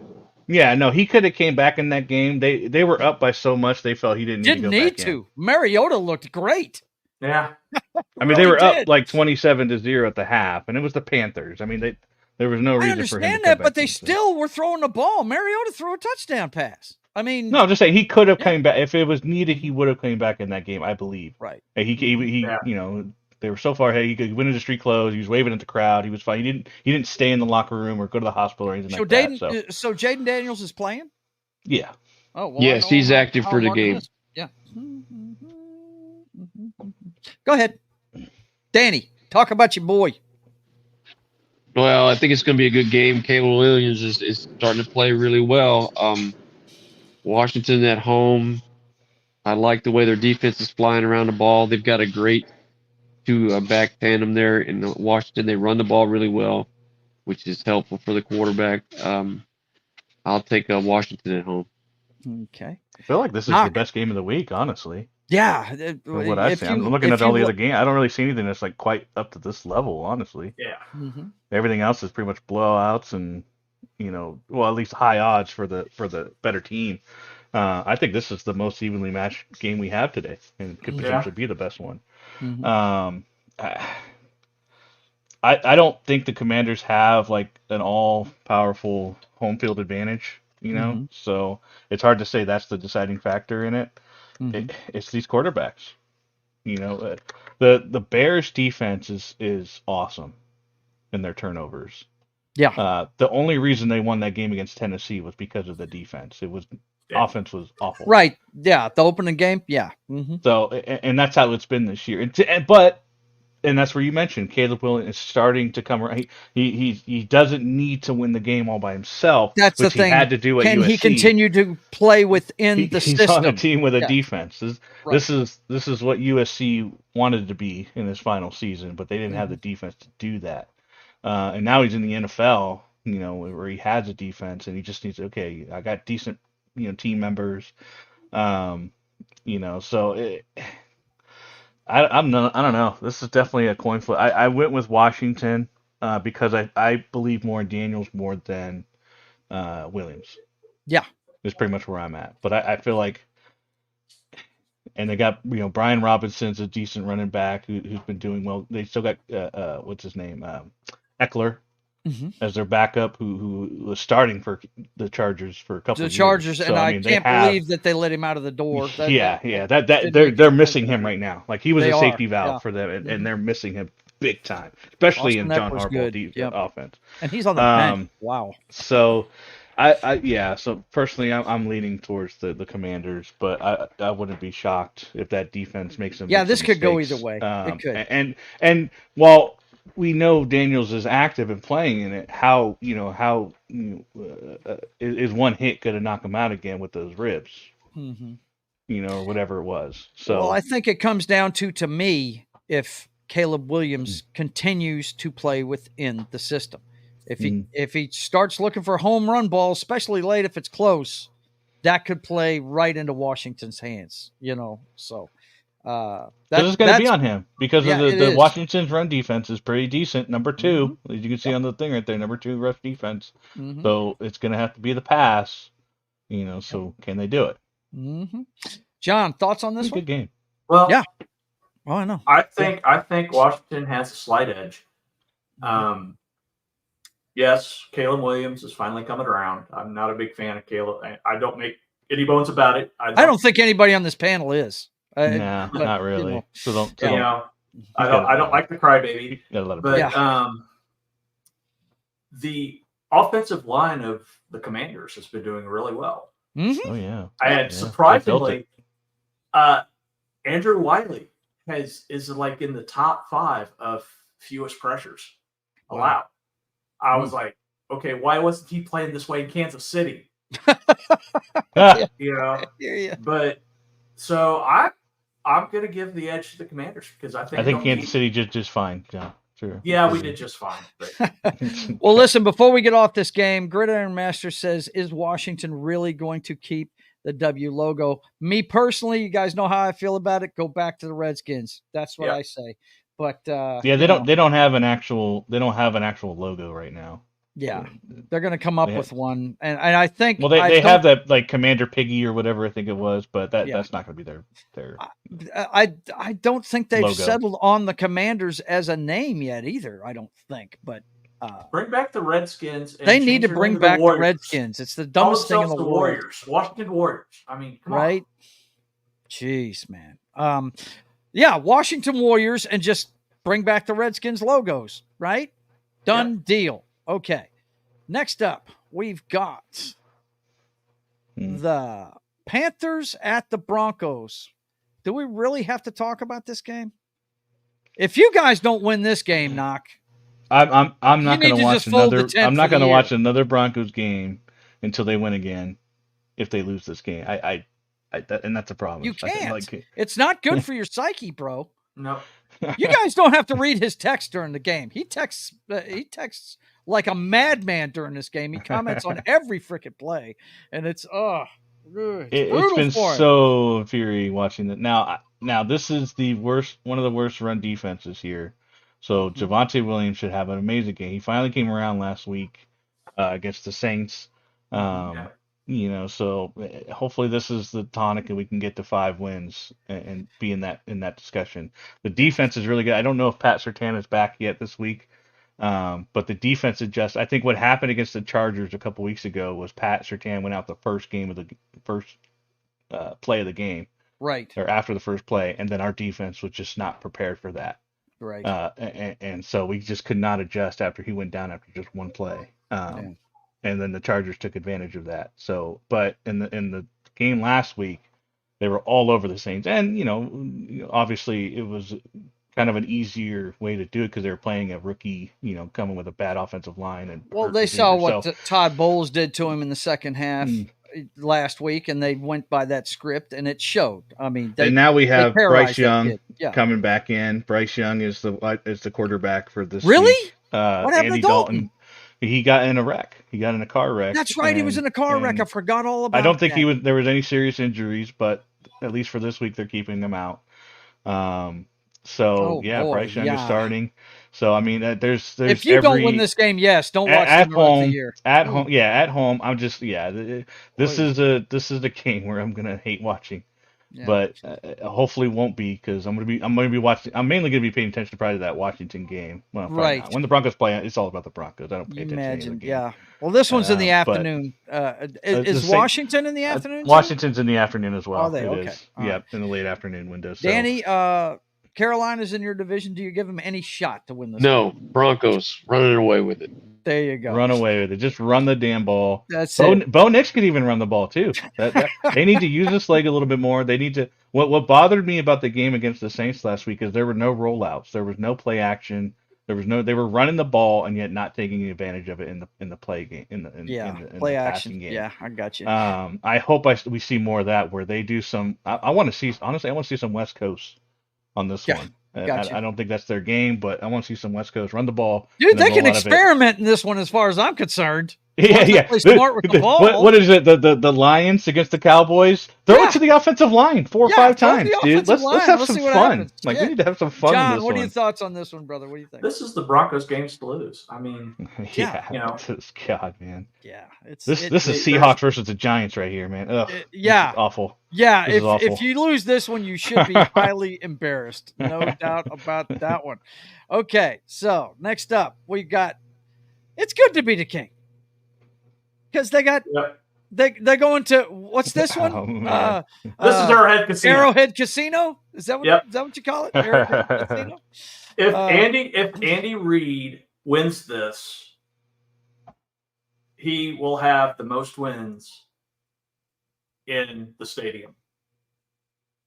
The most wins in the new Vegas stadium. Yeah, it's not that old. I mean, it's not really a hard record to get. What is that, like 3 years old? It's wow. Because they're divisional, they play it there every year. So that's 4 games?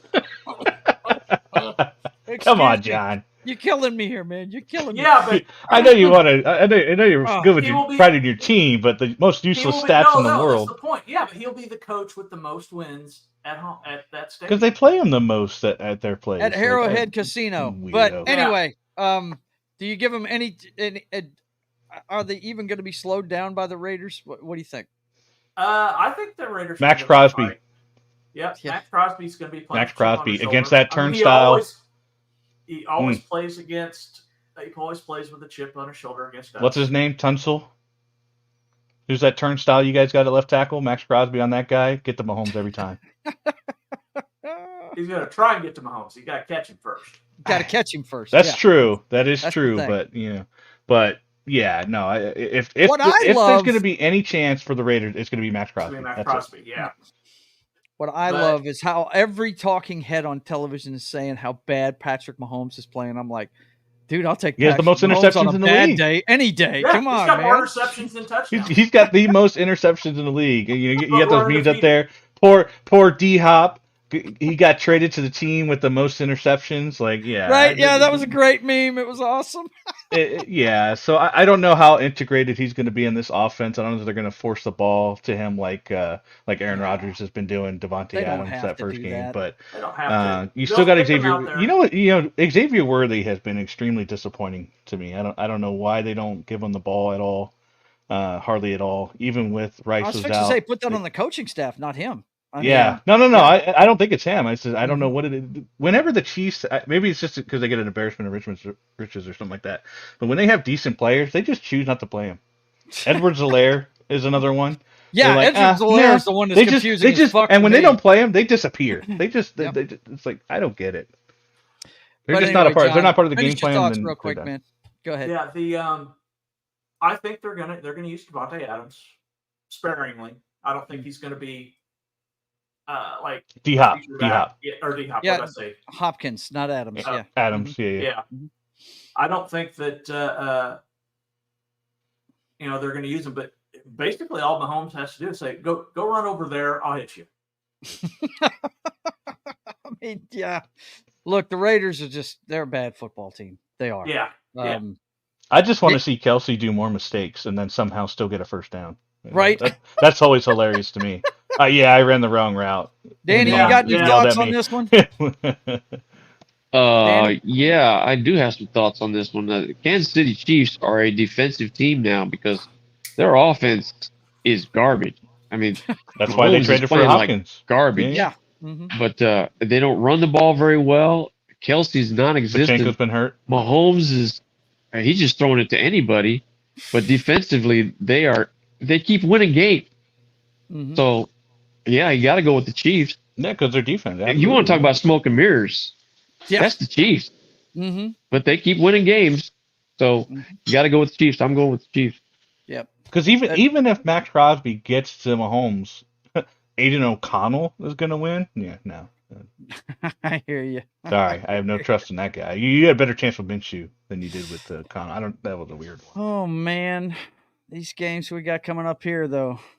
Today's kind of an iffy day for football. There's no real games that jump out at me. But tonight this is going to be fun to watch. This game is fun to watch, but these teams are not I think great. You're right. That Chicago Commanders game probably. I think that's the only game really that's really worthy of prime time. Honestly, if anything, I would flex that one to. I think it's too early for them to start flexing games. It's too early to flex, but if they could, I think they would. That's the one I would, because this game right here, this is like two beat the hell up teams, and I think the only reason why the Cowboys have the advantage is because the 49ers have no wide receivers. But what makes this great is the rivalry, dude. This was, I mean, before you really started watching, Knock, this dictated who was going to win the Super Bowl. This game right here was the NFC Championship game, half of the 90s, and whoever won it took it all. I mean, this was the Super Bowl. It was a foregone conclusion. It was a coronation in the Super Bowl. The AFC couldn't compete with the NFC back then. It was crazy. And it's carried over into 2000s. We all remember the game where Terrell Owens put the ball down on the star when he was playing for the Niners. And they ended up fighting in that game. And Emmitt Smith did the same thing. And it's a great rivalry. You want to talk about great rivalries in the game. The oldest one is the Packers and Bears, but this is one of the greatest rivalries in the game. It makes it must-see TV anytime they play, even if they're beat-up teams. They're going to play with chips on their shoulders trying to win. And, dude, the Niners are so fucking beat up that Mr. Irrelevant is starting to look Mr. Normal. And he's throwing no one to throw. I mean, nobody has receivers. Like they said that there was a meme out there that the wide receivers of the 49ers are so beat up that the healthiest guy is the one that was shot in the Yeah. offseason. Yeah. Right, exactly. Yeah. His best targets, the dude got shot in the offseason. They're Dallas is coming in, and Dallas has been better on the road than they have at home this year. I don't know what it is. I don't know if they commit to the run more or what. It's because they don't have Jerry from his box staring. Is that down what at it him is? with his face on the Tron above him? Is that what it is? Leering down at them. The second ranked offense in the NFL, that really freaks me out with the number of losses they've had. It's it's just an enigma to me how San Francisco has gone on this losing streak they've been on. But I forget that with that Ayuk injury, was that in the fourth quarter as well? Kind of like the Godwin one? I can't remember. Was that earlier? I can't on remember. I don't remember. If it was in the fourth quarter, it was the beginning of the fourth quarter. Was it? Yeah. Okay. Yeah, it wasn't as glaring as that. That Godwin one. Ugh, that was it was brutal. That was a shame. It was. He got the guy that hit him though did get fined for a hit drop tackle for that.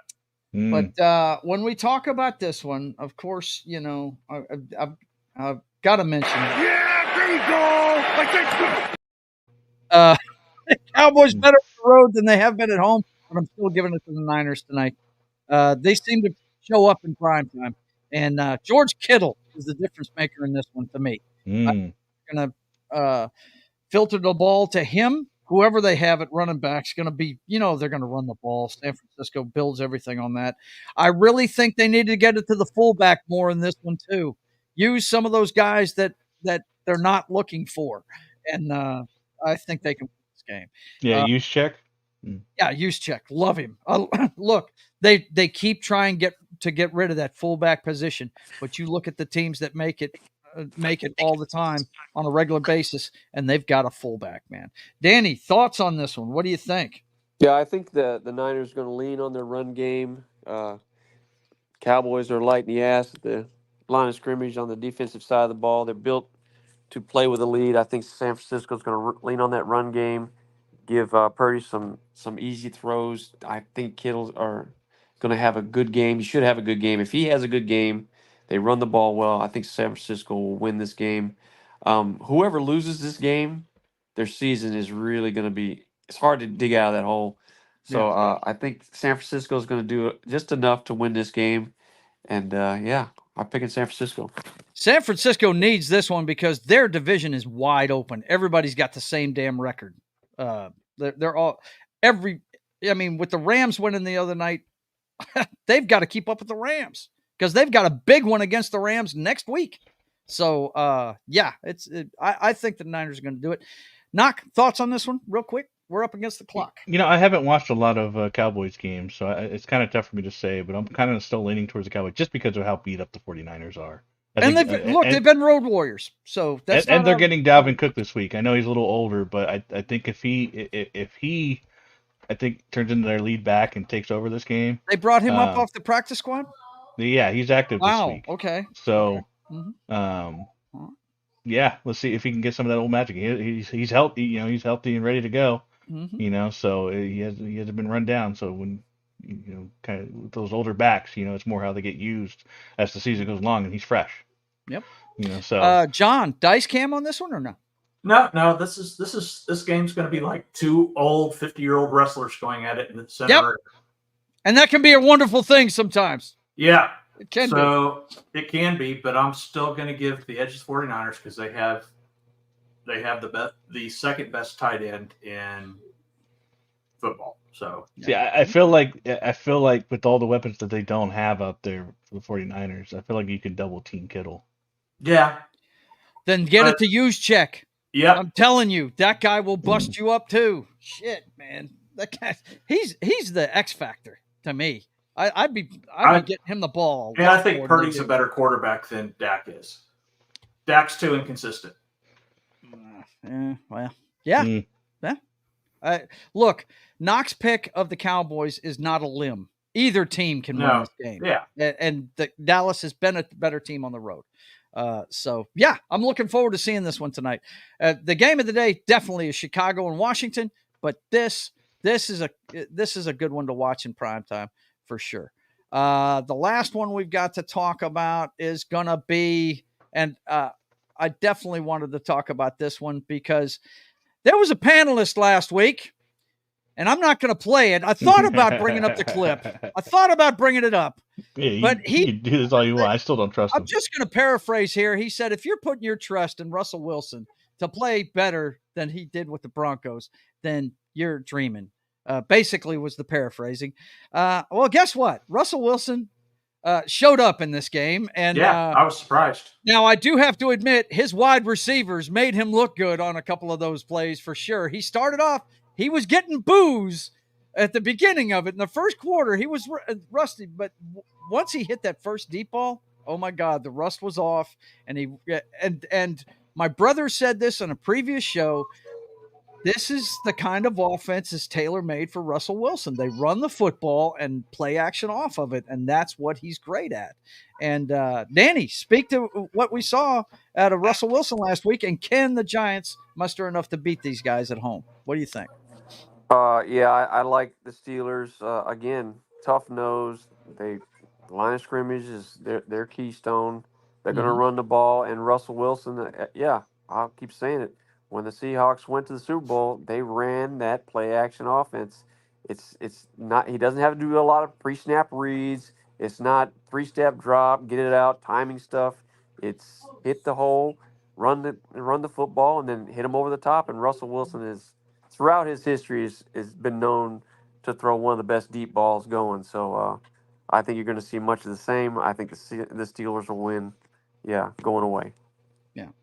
One thing I do want to say about that, the deep balls the balls he throws, the difference between him and Fields throws lasers, and I even saw some guys breaking this down. The amount of time that wide receivers have to adjust to balls that each quarterback throws, he puts air under it. He drops it in the bucket to him. He doesn't throw it on a flat line where a defensive guy can get their hand in front of it. He drops it down where the guys can get it. His placement on deep balls is beautiful. Knock, you want to eat some crow here? Go, man. Well, yeah, he had one good game against a New York team that isn't that great. Whoop-de-doo, And now he's going to play a New York team that isn't that great. What's up? Yeah, right. So I mean, I'm leaning towards Steelers in general, just because I think with you got one of the best defensive players in the game right now against Daniels. I mean, feast. I think he's going to feast on this. So whether or not I'm still not going to trust Russell Wilson in this. Of course you're not. Season, but you've got a bad taste. There's obviously there's obviously a little bias there, and he looked good last week. But I think between Najee Harris and the offense they can produce, and that defense just making the Giants look silly.